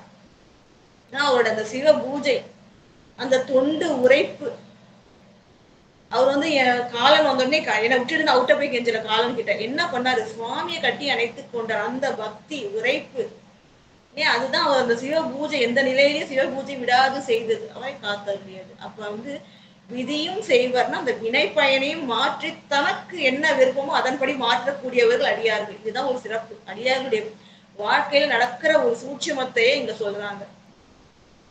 மற்றவர்கள் போல இல்ல, அடியார்களுடைய வாழ்க்கை இறைவன் திருவருளால் அது மாற்றி அமைக்கப்படும். அவர்கள் எப்படி விரும்புறாங்களோ அது போல இறைவன் மாற்றி அமைப்பார். அந்த பெருமை அடியார்களுக்கு உண்டு. அவர்கள் விரும்பியதெல்லாம் இறைவன் செய்து அருள்வார். இப்ப விதியும் செய்வர் உலகாகவே. அந்த தொண்டர்கள், பாடி ஆடுகின்ற தொண்டர்கள், அத்தகைய அன்பு பொருந்திய தொண்டர்கள் வினை பயனை மாற்றி தாம் எண்ணியபடி வேறு வகுத்தல். இப்படிதான் நடக்கணும்னு விதி இருந்தாலும் அதை மாற்றி அவர்களுக்கு சாதகமாக மாற்றக்கூடிய அருள் செய்கைகள், இறைவனை வணங்குவது, பதிகம் பாடுவது, தொண்டு செய்து அந்த விதியினை மாற்றக்கூடிய வல்லமை உடையவர்கள். அதுதான் விதியும் செய்வார்கள். விதியையே புதுசாக செய்யறாங்களாம் தொண்டர்கள். அத்தகைய பெருமைக்குரிய தொண்டர்கள் பாதிரி புலியூர் இறைவனை வணங்குகின்றார்கள் அப்படின்னு சொல்லிட்டு, தொண்டர்களுக்காக இறைவன் விதியினை மாற்றி அருள் செய்கின்ற அந்த தன்மையினையும் போற்றி வணங்குகின்றார். அது 7வது பாடல். பொங்கரவ படுவண்டரை குளிர் காணல்வாய் சங்கரவ பறையின் ஒளியவை சார்ந்தெழ பொங்கரவம் உயர் பாதிரி புலியூர்தனுள் அங்கரவம் அறையில் அசைத்தானை அடைமினே. சிவபெருமான் அந்த பொங்கரவ படுவண்டரை என்னென்ன ஒலிகள்லாம் அங்க கேக்குது, கடற்கரை ஓரம் என்னென்ன ஒலிகள் கேட்கின்றது அப்படின்னு சொல்றாங்க பாருங்க. பொங்கரவ படுவண்டரை, அறைனா அந்த ஒலி. இந்த வண்டுகள் ஒலிக்கின்றதா, அந்த வண்டுகள் என்ன பண்ணுது அப்படின்னு பாத்தீங்கன்னா பூந்தாதுக்கள் அதெல்லாம் படிந்து, நமக்கே தெரியும் ஒவ்வொரு பூவையும் அமர்ந்து தேனை உறிஞ்சி எடுக்கும் பொழுது அந்த மகரந்த பொடிகள் அந்த வண்டுகள் மேல முழுவதும் படிந்து விடும். இந்த பூங்கு தாதுக்கள்ல துதைந்து அந்த தேனை எடுக்கின்ற வண்டுகள் செய்கின்ற ஒலிகள் கேட்டுக்கொண்டே அங்க இருக்கின்றது. எங்கன்னா அந்த குளிர்ச்சியான காணல், இந்த கடற்கரை சோலையை சொன்னோம் இல்லையா, இது நெய்தல் நிலம் தான், இது கடற்கரை ஓரம். அப்ப அந்த கடற்கரையில இருக்கிற சோலைகள்ல மலர்கள் இருக்கு, அதுல வண்டுகள் அந்த பூந்தாதுகளில் துதைந்து இருக்கின்றது. அவை எழுப்புகின்ற அந்த ஓசைகள், ஒலிகள் கேட்டுக்கொண்டே இருக்கின்றது. அதற்கப்புறமா குளிர்காணல்வாய் சங்கரவம், இங்க சங்கு பூச்சியின் ஒலிகள், சங்கு பூச்சிகள் ஒலித்து கொண்டே இருக்கும் நீர்நிலையில, அந்த ஒலிகள் கேட்டுக்கொண்டே இருக்கின்றது. அடுத்தது பறையின் ஒலியவை, பறை ஓசை, அது திருவிழா காலங்கள்ல இசைக்கப்படும். அப்ப இந்த பறை ஓசைகள் முழங்கி கொண்டே இருக்கின்றது. இறைவனை புகழும் விதமாக, போற்றும் விதமாக பறை ஒலி எழுப்பி கொண்டே இருக்கின்றது. சார்ந்து எழுந்த ஒலிகள் எல்லாம் சேர்ந்து கேட்கின்றது. வண்டுகளுடைய ஓசை, அந்த சங்கு பூச்சிகளின் ஓசை, அந்த பறையின் ஓசை, இது எல்லாமே சார்ந்து ஒன்றாக சேர்ந்து கேட்கின்றது. இதெல்லாம் சேர்ந்து சார்ந்தெழ பூங்கரவம் உயர், மிகுந்த ஆரவாரம், மிகுந்த ஓசை, இந்த எல்லா சவுண்டும் சேர்ந்து ரொம்ப பெருசா கேக்குதான், மிகுந்த ஆரவாரம் கொண்டதாக விளங்குகின்ற அந்த திருப்பாதிரி புலியூர்தனுள் இறைவன் வீற்றிருக்கின்றான். அவன் அங்கரவம் அறையில் அசைத்தானே அடைமினே. இடையிலே அந்த பாம்பினை முதல்ல பார்த்தோம் இல்லையா, 5 தலை பாம்பு, அதுவும் இந்த கொடிய நச்சினை உடையது. அந்த நச்சு எப்படிப்பட்டதுன்னா அழல் போன்றது, கொடிய நெருப்பு போன்ற கட்டியிருக்கின்றார். அத்தகைய இறைவன் அசைத்தானை இடையில் கட்டியிருக்கின்ற இறைவனை அடைவினை, இறைவனை அடைந்து அருள் பெறுவோம் அப்படின்ட்டு 7வது பாடல் சொல்றாங்க. 8வது பாடல். வீக்கம் எழும் இலங்கைக்கு இறை விலங்கலிடை ஊக்கம் ஒழிந்து அலற விரலால் இறை ஊன்றினான் பூக்கமழும் புனல் பாதிரி புலியூதனை நோக்க மெலிந்து அணுகா வினை நுணுகுங்களே. வீக்கம் எழும் இலங்கைக்கு இறை, அதாவது இந்த இலங்கை பெருமைக்குரிய பேர், நல்ல அழகுடையது, அந்த சிறப்பு பொருந்திய அந்த இலங்கை, அந்த இலங்கைக்கு இறைவனாகிய அரசனாகிய ராவணன் என்ன பண்றான் அப்படின்னு சொன்னா, விலங்கல் இடை, அந்த கைலை மலை இடை ஊக்கம் ஒழிந்து அலற, இந்த கைலை மலையை எடுக்க முயல்கின்றான். அப்ப முயலும் பொழுது என்ன ஆகுது, சுவாமி இறை ஊன்றினார், அதாவது விரலால் இறை ஊன்றினார், தன்னுடைய திருவிரலால சுவாமி இறைனா லேசா தான் ஊன்றாரு. ஏன்னா அந்த திரு கைலாய மலையை எடுக்கும்போது ஆடு, அப்ப உமையன்னை அஞ்சுவார்கள், அதனால சுவாமி என்ன பண்றாரு அப்படின்னு சொன்னா, அதை நிலைநிறுத்துவதற்காக தன்னுடைய திருவிரலால சிறிதளவு என்ன பண்ணுவாரு, கீழே ஊனுவாரு.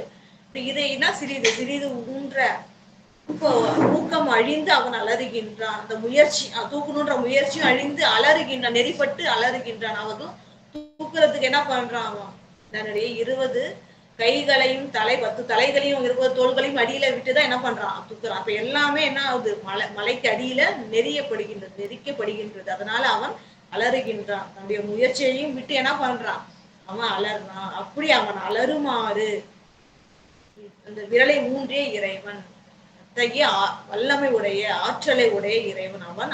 அலறுமாறு முயற்சி கெட்டு அலறுமாறு விரலை சிறிதளவே ஊன்றி அவனை அடர்த்தித்த இறைவன் பாதிரி புலியூர்ல இருக்கிறான். எப்படிப்பட்டவன்னா, அந்த ஊர் பூக்கமழும் புனல், அந்த கெடில நதி பாத்தீங்கன்னா இந்த மலர்கள்லாம் நிறைஞ்சு இருக்கிறதா, அந்த மலர்கள்லாம் மனம் கமழ்கின்றது. அத்தகைய புனலினை கொண்ட, அத்தகைய நீரினை கொண்ட, இந்த நீர் பாய்கின்ற கெடில நதி வாசனை மிகுந்த மலர்களை கொண்டதாக விளங்குகின்றது.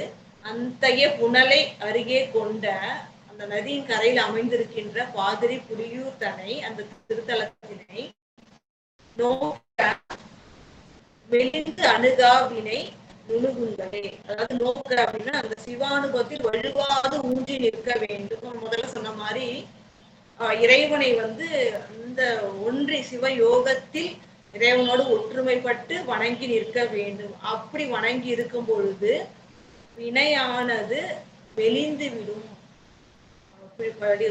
பற்றி இருக்கின்ற வினையானது மெலிந்து விடும், மெலிவடையும். அதாவது என்ன சொன்னா, மெலிந்து அணுகா வினை நுணுகுங்களே, அதாவது வினையானது மெலிந்து போய்விடும், அதனுடைய வலிமை குறைந்து விடும் அப்படின்னு சொல்லிட்டு இது ஒரு சிறப்பா சித்தாந்தத்துல இது ஒரு கருத்து சொல்லப்பட்டிருக்கு.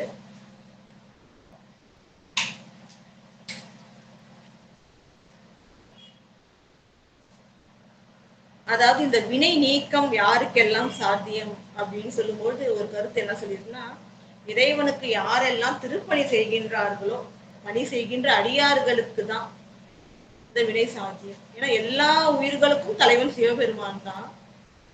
ஆனா இறைவனுடைய அடியார்களுக்கு அந்த வினையை நீக்கக்கூடிய, அவர்களுடைய வாழ்க்கையில இருக்கிற வினையை இறைவன் நீக்கி அருளுவான் அப்படின்ட்டு சைவ சித்தாந்தம் போற்றி வழங்குகின்றது.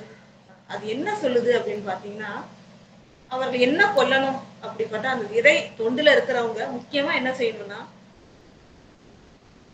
எல்லாமே இறைவன் திருவருள் தான், எல்லாமே இறைவனுடைய செயல் தான், தன் செயல் இல்லை அப்படின்ற ஞானம் அவர்களுக்கு முகிழ்க்க வேண்டும்.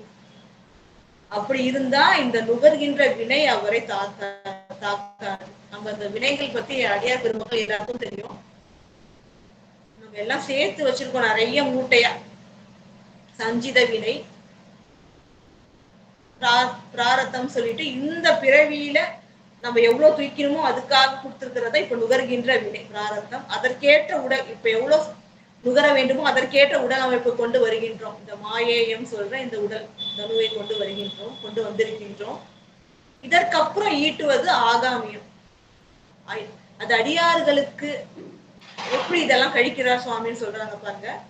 இறை தொண்டு செய்பவர்களுக்கு, மெய் அடியார்களுக்கு அது என்ன ஒரு கண்டிஷன் சொல்றாங்க பாருங்க, எல்லாம் சிவன் செயலே என்று உணர்ந்து தெளிந்து அதிலிருந்து பிழறாமல் இருக்க வேண்டும். அப்படி இருக்கும்போது அந்த நுகர்கின்ற வினை அவர்கள் உயிரை தாக்காது. இப்ப அந்த பிராரத்தம் அவர்களுக்கு துன்பம் செய்யாது, அவர்களை தாக்காது அப்படின்னு சொல்லிட்டு, அது மட்டும் இல்லாம என்னன்னு சொல்றதுனால வருவினையும், ஏன்னா இப்ப நம்ம இந்த உடலை கொண்டுதான் நம்ம என்ன பண்றோம், புதிய வினை ஆகாமியத்தை சேர்க்கிறோம். அது எப்படின்னு சொன்னா அந்த வருத்த வித்து, வறுத்துட்டா அந்த விதை முளைக்காது இல்லையா, வருத்த வித்து போல அந்த ஆகாமியமும் வந்து முளைக்காமல் கெட்டு விடும் அப்படின்றாங்க. சொல்றேன், இறை தொண்டு செய்பவர்கள் சிவபெருமான் செயலே எல்லாம் செயல் என்று கொண்டிருந்தால் அந்த நுகர்வினை உயிரை தாக்காது. நுகர்கின்ற வினை வந்து நமக்கு அந்த பிராரத்த வினை துன்பத்தை நமக்கு செய்யாது. அது மட்டும் இல்லாம அந்த ஆகமியமாக நம்ம செய்கின்ற செயலால திருப்பியும் வினைகள் சேர்க்கப்படும்ல, அதுவும் சேர்க்காது. எப்படின்னா அந்த ஒரு விதையானது எப்படி வறுக்கப்பட்டால் அது முளைக்காதோ அது போல என்ன ஆயிடும் அப்படின்னா இந்த ஆகமியம் வந்து நம்மள வந்து சேராது. சரி, அப்ப வந்து இந்த பிராரத்தமும் நீங்கிடுச்சு, ஆகமியம் வராது. சஞ்சிதம் என்னாச்சு அப்படின்னா சிறப்பு. எப்ப நம்ம நம்ம வந்து குருவாக இறைவன் வந்து நமக்கு அருள் செய்கின்றாரோ, தீட்சை பெறுகின்றோமோ, அந்த தீட்சை பெற்ற உடனே சஞ்சிதமானது முற்றிலும் எரித்து அழிக்கப்படும். சஞ்சித வினையும் நீக்கியாச்சு. அடுத்தது இந்த பிராரத்தமும் இந்த ஆகாமியமாக வந்த வினைகளும் நீங்கிடுச்சு. அப்ப அந்த வினை நீக்கத்திற்கு நம்ம என்ன செய்ய வேண்டும் சுருக்கமா அப்படின்னா, எல்லாம் சிவன் செயலே அப்படின்னு சொல்ல வேண்டும். இப்படி கொண்டிருக்க வேண்டும், இறை தொண்டு செய்திருக்க வேண்டும். அவர்களுக்கு தான் இந்த எக்ஸம்ஷன். மற்ற யாவருக்கும் அவர்களுடைய விதிப்படி அந்த வினைகளை கழித்தே ஆக வேண்டும். இப்ப இறைவனுக்கு தொண்டு செய்வது எவ்வளவு சிறப்பு பாருங்க. இந்த வினைகளை எல்லாம் எவ்வாறு கழிக்கின்றது அப்படின்னு சொல்லிட்டு இது வந்து சிவஞான போதத்துல வந்து 10வது சூத்திரம் 2வது அதிகரணத்தில் இது விளக்கப்பட்டிருக்கின்றது. அப்ப வந்து வினைகள் எவ்வாறு கழிக்கின்றது அப்படின்னு சொல்லிட்டு சிறப்பாக போற்றி வழங்கப்படுகின்றது. இவ்வாறு வந்து சிவபோகத்தில் அடியார்கள் வீற்றிருக்க இந்த தொண்டு செய்கின்ற அடியார்களை வந்து வினைகள் அணுகாது, மெலிவடையும், மெலிவடைந்து தேய்ந்து நீங்கி விடும் அப்படின்னு சொல்றாங்க. அதாவது 9வது பாடல். அன்னம் தாவும் அணியார் பொழில் மணியார் புன்னை பொன்னன் தாது சொறி பாதிரி புலியூதனுள் உன்னன் தாவி அடி மூன்றளந்தவன் நான்முகன் தன்னந்தால் உற்றுணராதோர் தவநீதியே. அதாவது அந்த பொழில்கள் எப்படிப்பட்டதாக விளங்குகின்றது, சிறப்புக்குரியதாக விளங்குகின்றது. அன்னம் தாவும் அணியார் பொழில். அன்ன பறவைகள் நிறைய விளையாடுதான். அந்த பொழில்கள், சோலைகள்னாலே பறவைகள் இருக்கும் இல்லையா, நீர்நிலை இருக்கும், அதுக்கு நீர் வேணும். அந்த நீர்நிலை பக்கத்துல வந்து உண்ணக்கூடிய பூச்சிகள்லாம் இருக்கும், மீன்கள், சிறு மீன்கள். இந்த அன்னமானது என்ன பண்ணுதுன்னா விளையாடுகின்ற, தாவுகின்ற, விளையாடுகின்ற அணியான அழகிய பொழில்கள், சோலைகள் நிறைந்திருக்கு. இந்த சோலைகள்ல பாத்தீங்கன்னா மணியார் புன்னை, முதல் பாடலே பார்த்தோம், புன்னை மரங்கள் நிறைஞ்சிருக்கு. அந்த புன்னை மரங்கள் வந்து மலர்கள் பூத்து இருக்கான். அது வந்து வெண்மையா அழகா முத்து முத்தா இருக்கான். முத்துக்கள் எப்படி மலர்ந்து இருந்தா எப்படி இருக்குமோ அது போன்று அழகான வெள்ளை மலர்கள் பூத்து இருக்கின்றது. அத்தகைய புன்னை மரங்கள் இருக்கு. வெண்மையான முத்துக்கள் போன்ற அந்த புன்னை மலர்கள் பொன் துகள் போன்ற மகரந்தங்களை, தாதுக்களை வந்து சொருகின்றன. நமக்கே தெரியும், பூக்கள் வந்து இன சேர்க்கைக்காக அந்த இறைவனால அது படைக்கப்பட்டது மகரந்தம். அது நிறைய இடத்துல பாத்தீங்கன்னா அந்த பொன்னிறமா தான் இருக்கும். இந்த வெண்மையான முத்துக்கள் போன்ற இதுலயும் பாருங்க, எல்லாம் இறைவனோட படைப்புல அதிசயம் தான். எதற்காக இந்த நிறம் பொன்னிறம் இருக்குன்னா, அப்பதான் வந்து அந்த பூச்சிகள்லாம் வந்து, வண்டுகள் இதெல்லாம் வந்து அமர்ந்து அப்பதான் இனப்பெருக்கம் நடக்கும். அப்பதான் வந்து இந்த பயிரினங்கள் எல்லாம் வாழும் அப்படின்றதுக்காக இந்த மகரந்த தாதுக்கள் அந்த நிறம் கொண்டதாக இருக்கும். அவ்வாறு அந்த பொன்னம், அந்த முத்து போன்ற வெண்மையான அந்த மலர்கள் மலர்ந்திருக்குல்ல, அது பொன் துகள் போன்ற தாதுக்களை சொருகின்றது. காத்துல எங்க பார்த்தாலும் அந்த வீசும் அந்த பொன்னம் துகள்கள். அப்படிப்பட்ட பாதிரி புலியூதனுள் இருக்கின்ற இறைவனை எப்போதும் போல 9வது பாடல்ல திருமாலும் பிரம்மனும் அறிய முடியாத பெருமையை போற்றுகின்றார். உன்னம் தாவின் அடி மூன்று அளந்தவன் பெருமாள் சொல்றாங்க. இந்த வாமன அவதாரமா கொண்டு வந்தார்லே அந்த மகாபலி சக்கரவர்த்தி அவனுடைய செருக்கை அடக்கி அடிக்க வேண்டும் என்பதற்காக ஒரு வாமனனாக அவதாரம் கொண்டு ஒரு சிறு முனி வடிவம் கொண்டு வராரு. வந்து அந்த பிராமணர்கள் வந்து யாசிப்பது போல யாசித்து 3 அடி மண் கேட்கின்றார். மகாபலி சக்கரவர்த்தியும் கொடுக்க, அதுக்கப்புறம் தான் தன்னுடைய விஸ்வரூப தரிசனம் உயர்ந்து வானளவு உயர்ந்து என்ன பண்றாரு அப்படின்னு சொன்னா, அதான் முன்னம் தாவி, ஏன்னா 3 உலகத்தையும் அளக்கணும் இல்லையா? அதனால என்ன பண்றாருன்னா தாவி காலால என்ன பண்றாரு, மேல் உலகத்தை அளந்து, அதுக்கப்புறமா அடுத்தது பூ உலகத்தையும் அளந்து 3 அடி மண் தானமா கேட்டா 2 உலகத்தையும் அளந்து தனக்கு வசமாக எடுத்துக்கொண்டார். 3வது தானம் பெற்றுக்கொண்டேன், ஆனா அந்த நிலம் எங்க அப்படின்னு கேட்க, எங்கேயுமே நிலம் இல்லை. அப்ப என்ன பண்ணா, மகாபலி சக்கரவர்த்தி என்னுடைய தலைமையில வச்சுக்கோங்கன்னு சொல்லிட்டு திரசை காட்ட அந்த பாதத்தை அவன் தலைமையில வச்சு பாதாளத்தில் அழுத்துகின்றார் அப்படின்னு சொல்லிட்டு அந்த பாதாளத்துல அழுத்தி அவனுடைய கொடுமையை நீக்குகின்றார். இருந்தாலும் அவன் தன்னுடைய மக்களை காண வர வேண்டும் வருஷத்துக்கு ஒரு தடவை அப்படின்ட்டு திருமாலிடம் வரம் வேண்டுகின்றார். அதன்படிதான் அவர் இந்த ஓணம் பண்டிகை அன்னைக்கு இந்த மகாபலி சக்கரவர்த்தி அந்த கேரளா நாட்டுக்கு வருவதாக ஒரு ஐதீகம். அதனாலதான் அவரை வரவேற்கும் விதமாக இந்த அலங்காரங்கள்லாம் செய்து அந்த மக்கள் அவ்வாறு வரவேற்பார்கள். அவ்வாறு இந்த 3 அடி கொண்டு 3 அளந்தான். அந்த காலால அந்த பாதத்தால 3 உலகங்களையும் அளந்தவன். அப்படிப்பட்டவனாலையும் 4 முகங்கள் வேதத்திலே எப்போதும் ஓதிக்கொண்டே இருப்பான். அந்த சராசரங்களை எல்லாம் இறைவன் திருவுளப்படி தன்னிலிருந்து படைத்துக் கொண்டே இருக்கின்ற அந்த 4முகனும் தன்னந்தால் உற்று உணராததோ சிறிதளவு கூட என்ன பண்ண முடியாது பாருங்க. எல்லா உலகத்தையும் 3 உலகத்தையும் அளந்தவன் அவன். வேதத்தையே ஓதிக்கொண்டு எல்லாத்தையும் படைப்பவர். அவரால் என்ன பண்ண முடியாது, சிறிதளவு கூட இறைவனுடைய அடியையோ முடியையோ பார்க்க முடியலையா. இவ்வளவு பெருமைக்குரியவர்களா இவங்க இருந்தாலும் இறைவனுடைய திருமுடியையை பிரம்மனால் பார்க்க முடியல, திருவடியை விஷ்ணுவால பார்க்க முடியல. அவர்களால் உணராததோர் தவ நீதியை. இங்க தவ நீதி அப்படின்னா என்னன்னா, உயர்ந்த ஒரு நீதியினை சுவாமி கொண்டிருக்கின்றார். அதாவது அந்த தெய்வ நீதி, அறநெறியில ஒரு நீதி இருக்கு. அந்த நீதியை அறியாதவர்களாக இவர்கள் இருவரும் விளங்குகின்றார்கள். இதுக்கு ஒரு விளக்கம் சொல்லும்போது உங்களுக்கு புரியும். இந்த தவ நீதியில் இறைவன் விளங்குகின்றார். அந்த நீதியை உணராததால 3 உலகத்தையும் அளந்தா என்ன, எல்லா உலகங்களையும் படைத்தால் என்ன, அந்த நீதியை உணராதவர்களாக இவர்கள் விளங்கினார்கள். யாருன்னா திருமாலும் பிரம்மனும். அதனால இறைவனுடைய அடியையும் முடியையும் சிறிதளவு கூட அவங்களால பார்க்க முடியல. அது என்ன நீதி அப்படின்றது நம்ம சேக்கிழார் பெருமான் சொல்றாரு பாருங்க. தொழுவார்க்கே அருளுவது சிவபெருமான் என தொழார். வேற ஒண்ணுமே இல்லை. யாரா இருந்தா என்ன, எல்லா உலகங்களுக்கும் அரசனாய் இருந்தாலும் சரி, தொழுவார்க்கே அருளுவது சிவபெருமான். சிவபெருமானுடைய அருளை பெற வேண்டும் என்றால் தொழ வேண்டும், வணங்க வேண்டும். இதுதான் நீதி. இந்த நீதியை உணராம என்ன பண்ணிட்டாங்களாம், 3 உலகத்தை ஆண்டவனா இருந்தாலும் ரொம்ப நாளையும் இறைவனை பார்க்க முடியல. அவர்கள் உணராத தவநீதியினை உடையவனாக இறைவன் விளங்குகின்றான். அது என்ன நீதினா, தொழுவார்க்கே அருளுவது சிவபெருமான். தொழுகின்றவர்களுக்கு தான் சிவபெருமான் அருளுவார். அதை உணராம, அதை தெரிஞ்சுக்காம, தொழாது இறைவனை வணங்காம என்ன பண்ணிட்டாங்க, நான் கண்டுபிடிச்சுவேன், எப்படிப்பட்டவன் அதை உணர்ந்து தெரிந்து கொள்வேன்னு சொல்லிட்டு வலுவான மனத்தாலே மாலாய மாலையினும் இழிவாகும் கருவிலங்கும் பறவையுமாய் எய்தார்கள் விழுவார்கள் அஞ்செழுத்தும் துவித்து உயிர்ந்தபடி விரித்தார்.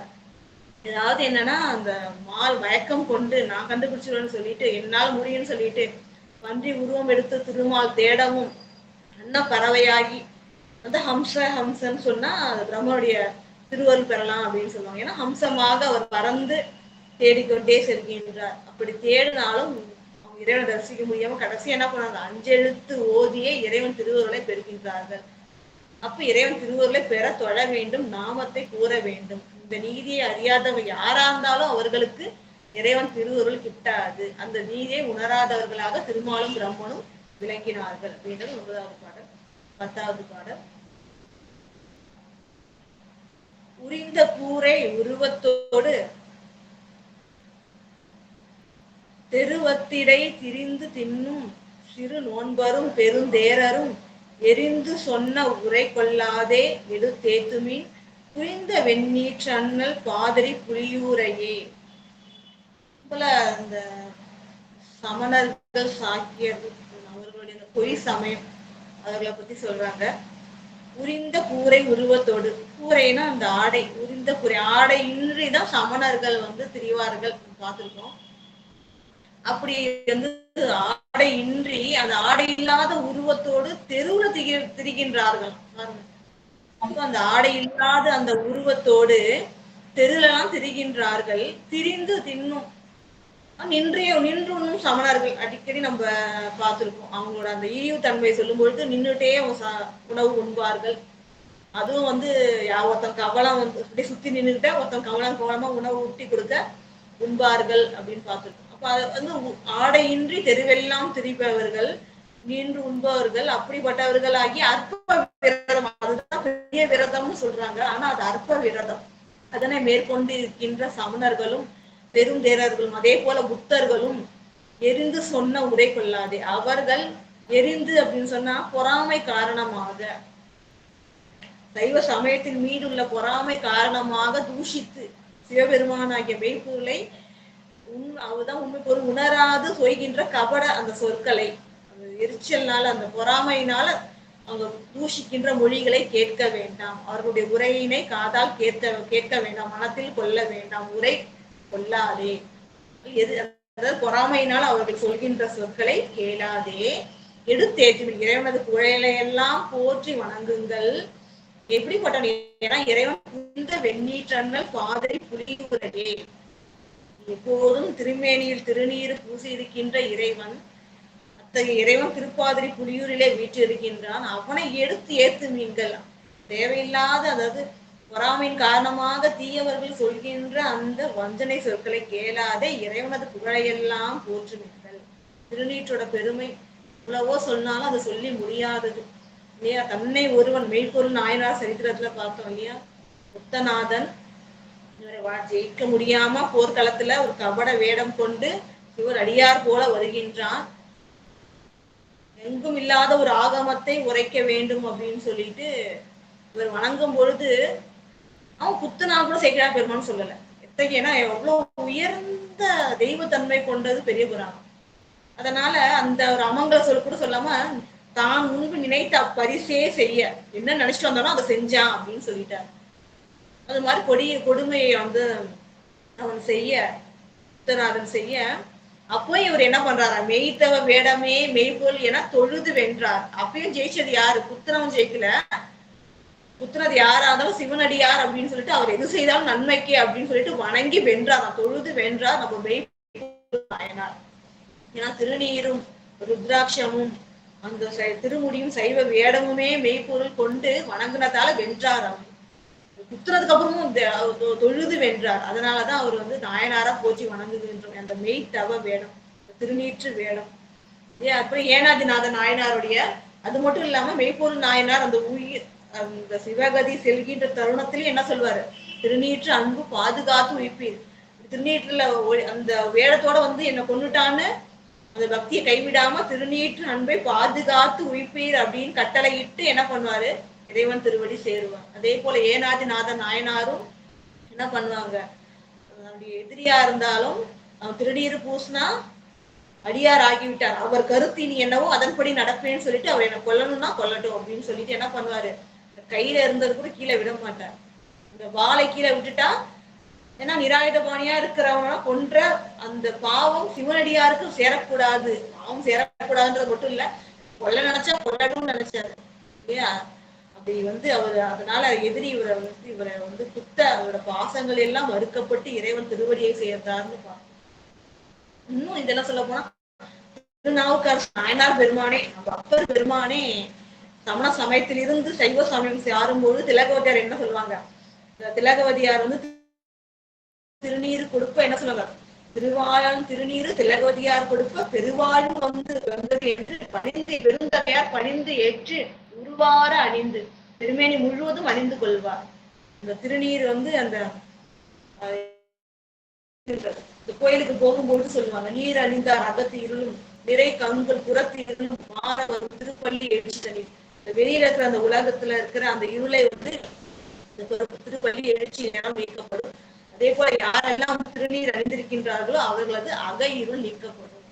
பெருமை பொருந்திய திருநீற்றினை இறைவன் அணிந்து கொண்டிருப்பார். அடியார் பெருமக்கள் இறைவனை வந்து சிந்தை செய்யும் போது அந்த திருநீற்று கோலத்தோடு தான் சிந்தை செய்வார்கள். அத்தகைய அண்ணல் பாதிரி புலியூரானை வணங்க வேண்டும் அப்படின்னு சொல்லிட்டு அவரை ஏத்துமீன்கள், புகழ் சொல்லுங்கள், போற்றுங்கள் அப்படின்றாங்க.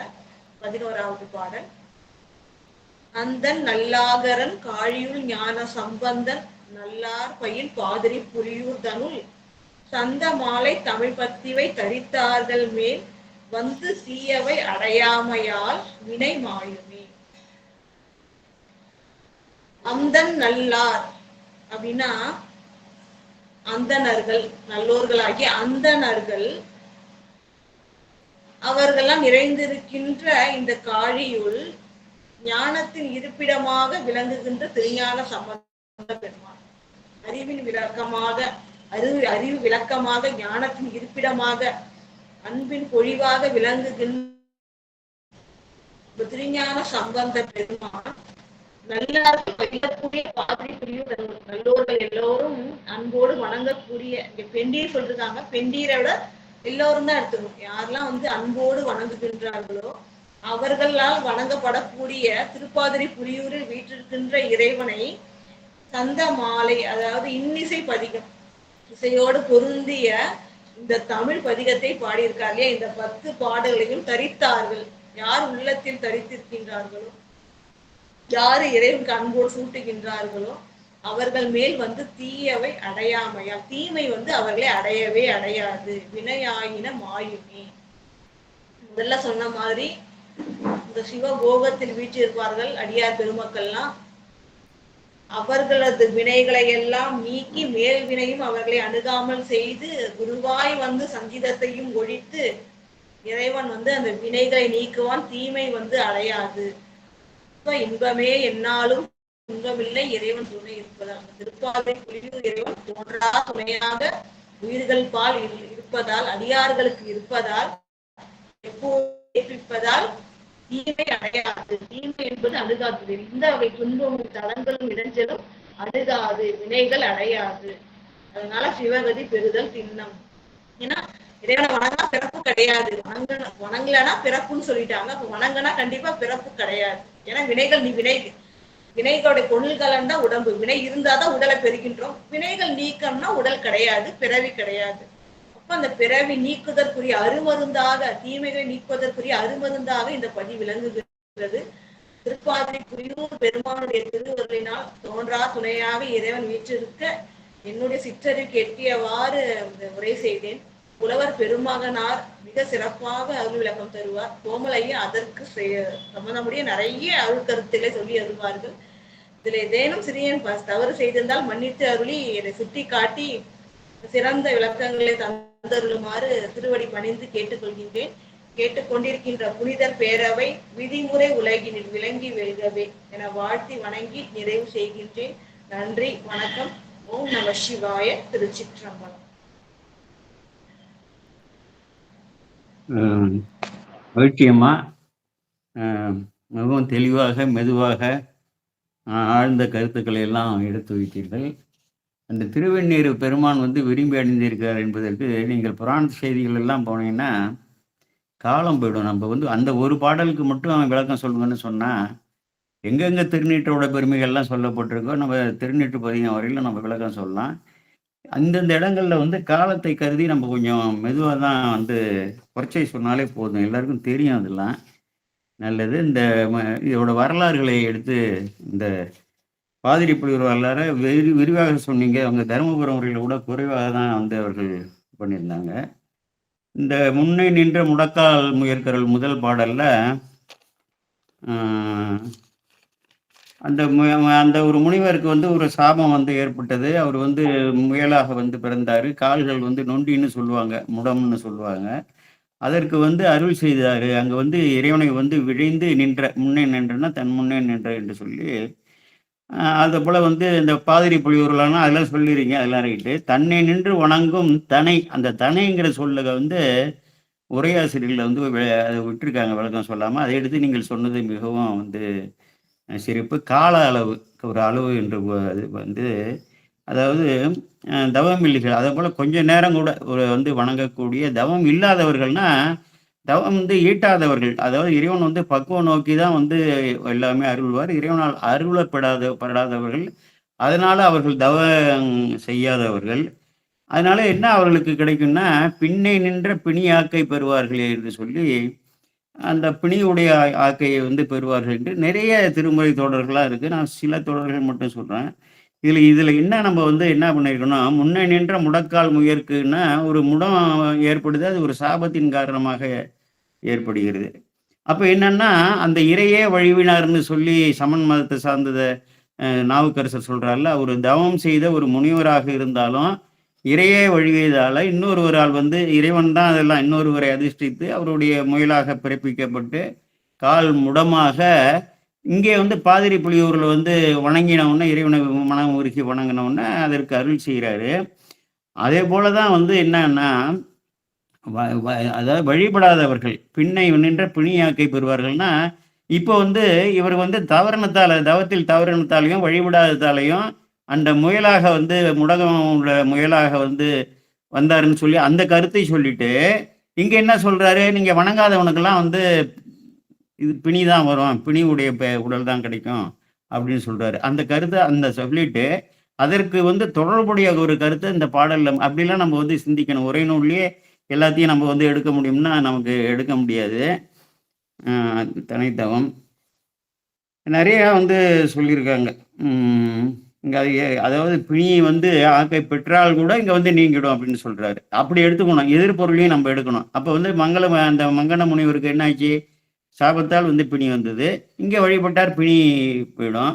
வணங்காதவர்களுக்கு பிணி உள்ள ஆக்கை தான் கிடைக்கும். அப்படியே வந்து போன பிறவிலேயோ, இந்த பிறவிலேயோ முதல்லயோ வணங்காமலே இருந்தோ தொடரா வந்து பிணிகள் வந்ததுன்னா, அங்க இறைவனை மனம் உருகி வணங்கினால் பிணி தீரும்னா, அந்த எதிர்மறையான அந்த மாற்று பொருளையும் நம்ம வந்து அந்த கொண்டு வந்து பார்க்கணும். இங்க வணங்காதவருக்கு என்னைக்குமே பிணக்கம் செய் பெருமானார் தான். வணங்காதார் தமக்கென்றும் பிணக்கம் செய் பெருமானார் பெருவேளூர் பிரியர். இதை போல உள்ள தொடர்கள்லாம் சொல்லுங்க. ஞானசமுத்திரே சொல்லியிருக்காரு, இங்க நாவுக்கரசர் சொல்லியிருக்காரு, சுந்தரமூர்த்தி சாமி. இங்க ஒரு கருத்து முன்வைக்கிறோம்னா, அந்த கருத்துக்கு இதே திருமுறைகள்ல உள்ள பிற இடங்கள்ல உள்ள தொடர்கள்லாம் நம்ம வந்து சிந்திக்கணும்னா, அப்பதான் இந்த ஒரு பரந்த அறிவு நமக்கு வரும். பொய்யர்களை பொய் செய்து போது போக்கி கிரிப்பானே. இது வந்து திருத்தாண்டகம் 6:67 முதல்ல சொன்னது பெருவேளூர் 3:64 துக்க மாமுடதம்மை துயரிலே வீழ்ப்பர் போலும். 4வது திருமுறை 56வது பதிகம் 6வது பாடல். துக்க மாமுடர்னா இறைவனை வணங்காமல் அதன் பயனாக அவர்களுக்கு துக்கம் வருது. அவன் ஒரு மூடம், அந்த மூடம் வைத்தன்னு சமன் சாக்கியிருக்கு. மூடம் வைத்தன்னு வந்து சாமியை தான் வைக்கிறாருலாம் சொல்லுவாரு. மெய்யில்லாதவா தங்களுக்கெல்லாம் பொய்யா நானே நீ பொய்யவனை என்று சொல்லி அது நாவுக்கரசர். அம்மான் என உள்கி தொழுவார்க்கு அருள் செய்யும் பெம்மான். இது வந்து கொடுங்குன்றத்துல ஞான சமுத்திரை சொல்லியிருக்காரு. அம்மான் என்று உள்கி, அது 2வது பாட்டுக்கு உள்கிங்கிற ஒரு இது வருது இல்ல, உள்கிங்கிறது நினைத்தாலே போதும். ஐயோ, இறைவன் தான் நமக்கு இந்த உருளை கொடுத்தாரு, இறைவன் தான் இந்த வந்து பிறப்பை கொடுத்தாரு, அப்படி வந்து பிறப்பை கொடுத்து அவரை வந்து நினைய வைத்தாரு. கோடானு கோடி மக்கள் இருக்காங்க, 1040 கோடிங்கிறான் உலகத்துல. இறைவனை வந்து இதை போல வந்து தவ நெறியில போறவங்க, ஞான நாட்டத்தில் உள்ளவர்கள் ஒரு 1,00,000 பேர் கூட இருக்காது. அப்ப என்ன நினைக்கணும், இப்படிப்பட்ட வந்து நமக்கு அருளிய பெருமான் அங்கே பாதிரி புலியூர்ல இருக்கிறாரு, அங்கே மயிலாடுதுறையில் இருக்கிறாரு, அங்கே கைலாயத்தில் இருக்கிறாருன்னு அவர் வந்து நினைச்சாலே அந்த அந்த அந்த ஊர் அவர் வீட்டில் இருக்கிற சிறப்பால பாதிரி புலியூருக்கு சிறப்பு. அந்த பாதிரி புலியூரை வந்து நம்ம நினைத்தாலே வந்து நமக்கு இறைவனுடைய திருவருள் கிடைக்கும், நன்மை கிடைக்கும்னு சொல்லி சொல்றாரு. அந்த உள்கிங்கிற வார்த்தைக்கு அம்மான் என்று உள்கி தொழுவாருக்கு அருள் செய்யும் பெம்மான்.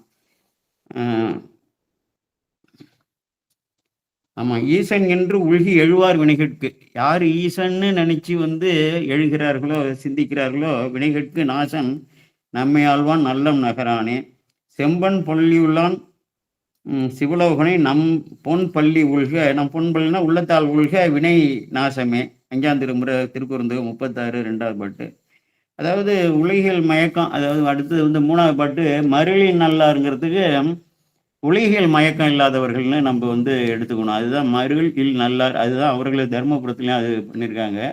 அவர்கள் வந்து இந்த உலகியல் மயக்கம், மண்ணாசை, பெண்ணாசை, பொன்னாசை, ஆட்சி அதிகார ஆசைன்னு சொல்லி எதற்காக உடலை வந்து கொடுக்கப்பட்டதோ அதற்கு மாறாக பக்குவமின்மையாக திரோதன சக்தியால உலகில வந்து செலுத்தப்படுகிறோம் என்பதை உணர்ந்து இறைவனை நோக்கி செல்லாதவர்கள். இப்போ வந்து இவர்கள்லாம் வந்து அந்த மருள் இல்லாதவர்கள். அப்படிப்பட்ட மருள் இல்லாதவர்கள், அது நல்லாக சொன்னீங்க.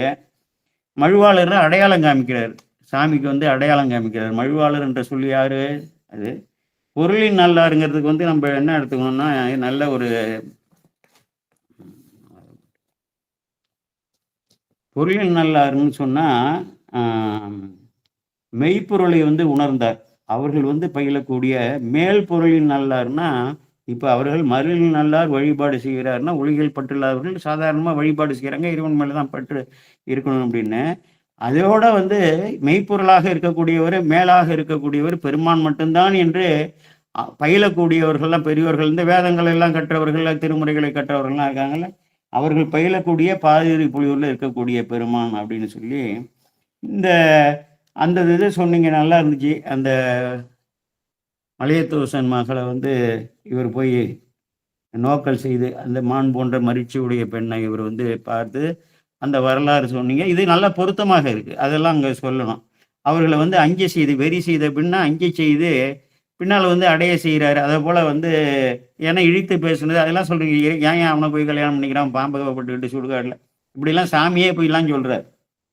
எனக்கு அவன் தான் ஏன் அவரு தான் ஏன் வேணும்னு வந்து சொல்றாங்க. அப்படிப்பட்ட ப ப ம அம்மையே வந்து அருளி ஆகத்தில் வைத்தாருங்கிறது, அது நல்ல ஒரு கருத்து. அத வந்து சொன்னீங்க. தசாங்கத்துக்கு நல்ல விளக்கம் வந்து 4வது பாடல்ல தசாங்கத்திற்கு நல்ல விளக்கம் வந்து சொன்னீங்க. 10 வகையான மனம் உள்ளது என்று. பொதுவா தசாங்கம்னா அரசருக்கு உள்ள இலக்கணம் அதான் திரு தசாங்கம் என்று சொல்லி நமக்கு திரு வாசகத்துல கூட வருது இல்லையா? அதுக்கு உள்ள அரசருக்கு உள்ள இலக்கணங்கள்லாம் வந்து சொல்லுவாங்க. இந்த 4ங்கிறதுக்கு வந்து தொங்கும். 4வது பாட்டுல வந்து 4ன்னு இருக்குல்ல. 4வது பாட்டுல தானே வருது. ஆமா. போதினாலும் புகையினாலும் உய்த்தே அடியார்கள் போதினாலை அதெல்லாம் அருமையாக வந்து விளக்குனீங்க. ஆதி அப்படிப்பட்ட ஆதியாக இருக்கக்கூடிய பெருமான். நாளும் அவலம் இல்லாத அடிகள்னா, இந்த இடத்துல ஏன்னா தொங்குதல்னா கீழ்மைன்னு இந்த இடத்துல எடுத்துக்கணும். அவலம் இல்லாத அடிகள்னு எதுக்கு சொல்றாருன்னா, அடுத்த வரியில பிச்சையே இருக்கிறாருன்னு வருது. பிச்சை எதுக்கு ஏற்கிறாரு? உலக உயிர்களோட நன்மைகளுக்காக மட்டுமே தான் ஏற்கிறாரு வந்து. அதனால தனக்கு எந்த பயனும் இல்ல. தனக்கு எந்த இழிவு நேர்ந்தாலும் பரவாயில்ல. இந்த உலக உயிர்களை எல்லாம் நான் காக்க வேண்டும்ங்கிறதுக்காக ஒரு தியாகத்திற்காக இந்த பயண செயலை செய்வதால அவருக்கு வந்து எந்த அவலமும் கிடையாது என் அடிகளுக்கு என்று நம்ம அப்படி சிந்தித்தோம்னா அது நன்றாக இருக்கும். போக நல்லாருங்கிறது சிவபோகத்தை விழையும். போக நல்லாருங்கிறது யார் யார்த்தவன் போக நல்லார் பயிலும் அப்படின்னு சொன்னா இறைவன் சிவபோகத்தை நோக்கி பயணிக்கக்கூடியவர்கள் பயிலக்கூடிய பாதிரி புலியூர் நல்லா அது இருக்கு. அம்பிகை பாகமா வைத்திருக்கிறார், அது ஒன்றும் இல்லை. அடுத்தது 6வது பாடல்ல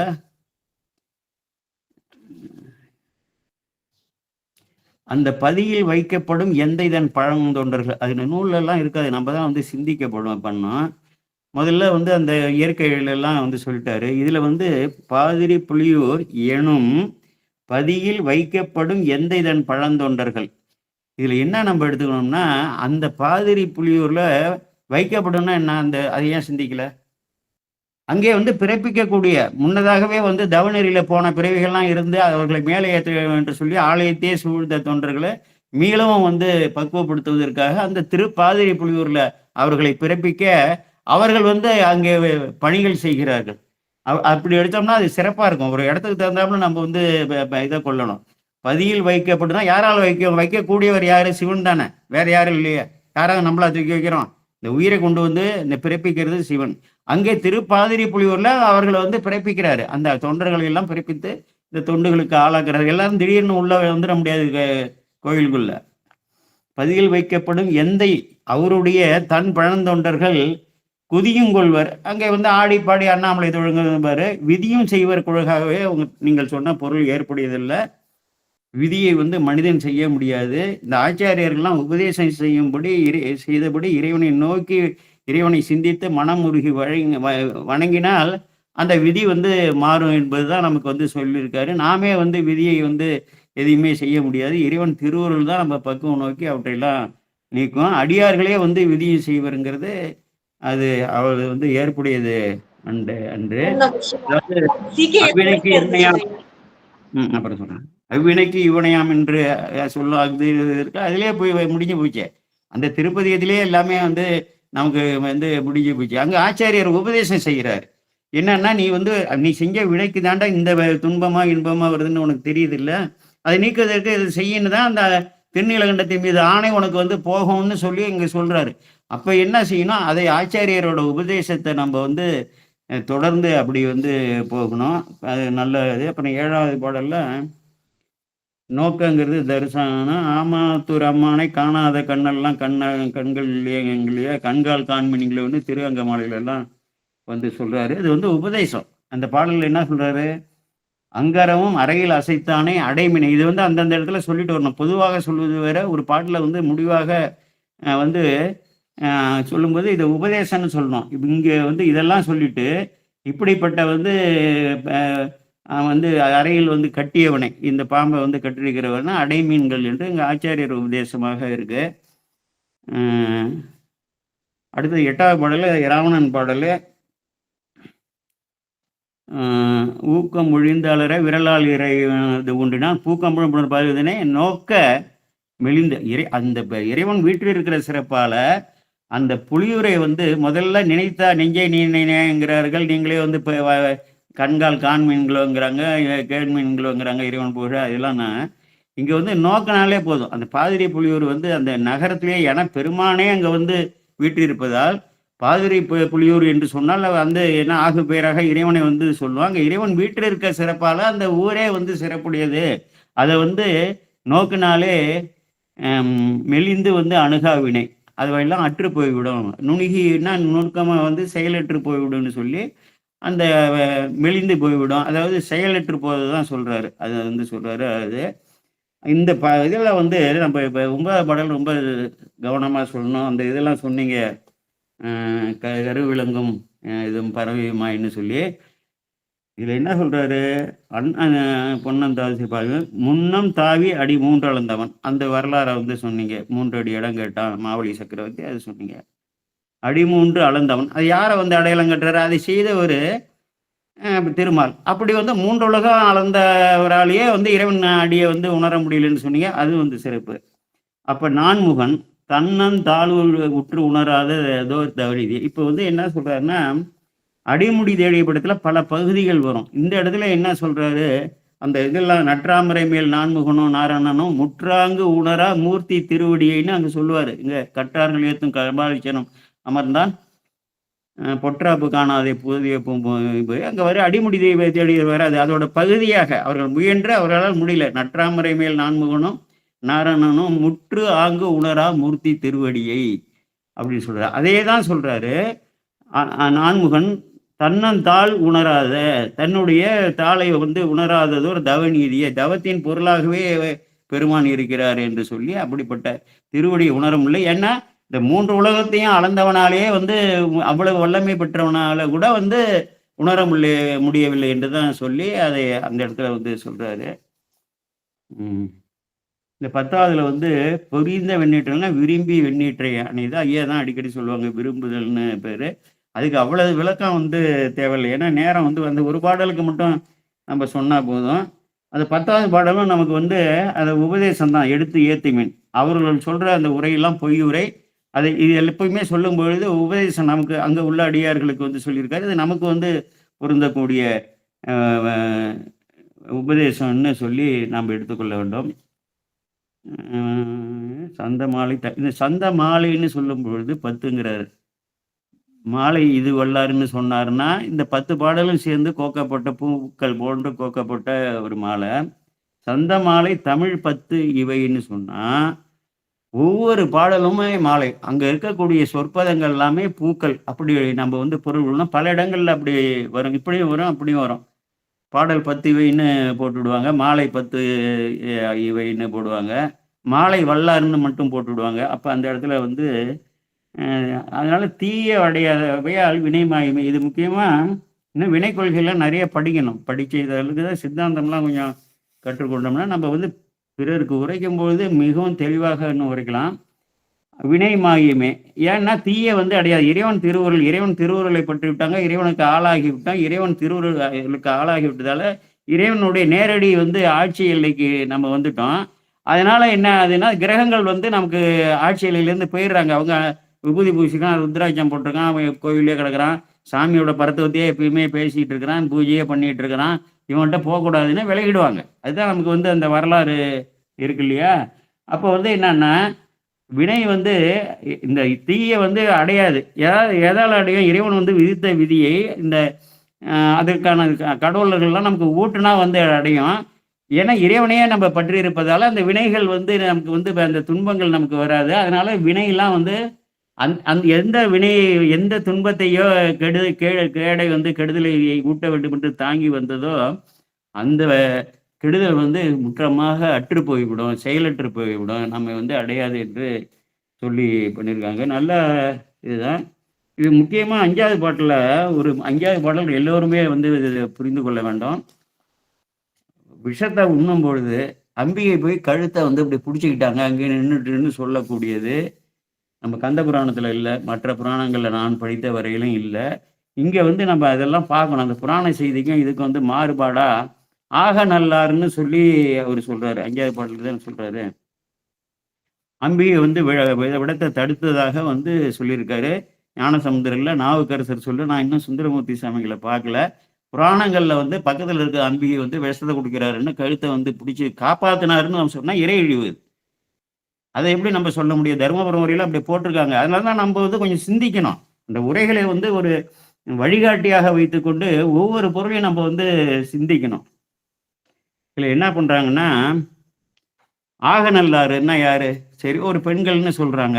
அதுல வந்திப்பாட்டி வந்து ஊட்டுறாங்கல்ல, ஒரு பிள்ளையாக நடிச்சு சோமசுந்தர கடவுளுக்கு அந்த புட்ட வந்து தினம் வந்து மனசால வந்து ஊட்டிட்டு தான் சாப்பிடுவாங்க. அப்புறம் ஒரு கூலிக்காரராக வரும்போது அம்மாட்ட வாங்கி சாப்பிடுறாரு. அங்க வந்து அது அமுதாக வந்து அங்க அவரு உண்றாரு. விருத்தகுமார பாலனான படலம் இருக்கு இல்லையா? அந்த படலத்துல வந்து என்ன பண்றாருன்னா, அந்த பொண்ணு வந்து சைவ பொண்ணு வைணவ வீட்ல போய் கல்யாணம் பண்ணி அவங்க துன்புறுத்துறாங்க. அப்ப இங்க சாமி வந்து வயதானவரா வராரு, வாங்க உணவுலாம் தராங்கன்னு திருவடிலாம் கழுவுறாரு. சாப்பிட்டுட்டு இருக்கும்போதே திடீர்னு இளைஞராயிடுறாரு. இளைஞர் ஆனவுடனே இந்த அம்மா அஞ்சிடுறாங்க. ஐயோ! என்னடா இப்படிப்பட்ட ஒரு இது நடந்துச்சுன்னு. அந்த நேரத்துல வெளியில இந்த பொண்ண பூட்டி வச்சுட்டு போன மாமனார், வைணவர்கள்லாம் வந்தோனே, இவர் வந்து குழந்தையா வந்து ஆகிடுறாரு. அங்க வந்து அமுத உண்டார்ன்னு சொல்லி திருவிளையாடல் புராணத்துல அங்க வந்து நமக்கு இருக்கு. அதனால ம். அறிவாட்ட நாயனார் வந்து சொல்ற சாப்பாடு குடுக்குறார்ல, அத கடிக்கிறார்ல, அ கண்ணப்ப நாயனார் கொடுக்கிறார்ல. இதெல்லாம் நம்ம வந்து சிந்தித்து பார்த்து, இந்த ஆக நல்லார் என்பதற்கு ஏன் அந்த பெண்ண எடுத்துக்கக்கூடாது? ஏன் வந்தி பாட்டி ஆக நல்லார்ன்னா, உள்ளம் வந்து இது அவங்க வயசு 80, 1000 பிறை கண்டவங்களா இருந்தாலும், உள்ளம் வந்து சிறப்பாக உள்ளவர்கள் தானே.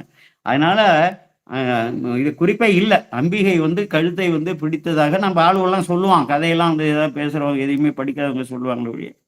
அதேபோல நூல் ஆதாரங்கள் இல்ல. அதேபோல கருத்து வந்து அவர்கள் போட்டிருக்கிறார்கள். நாம சிந்தித்து அதை வந்து இங்க கொடுக்கக்கூடாது. மற்றபடி மிக சிறப்பாக ஒரு மெதுவாக அ நன்றாக உள்வாங்கி சில கருத்துக்கள் வந்து நம்ம சிந்திக்காத கருத்துக்களையும் வந்து எடுத்து இங்க சொன்னீங்க. மேலும் மேலும் வந்து சிறந்து உயர வேண்டும் என்று வாழ்த்தி கோமல் சேகர் ஆகிய நான் விடைபெறுகிறேன். வணக்கம்.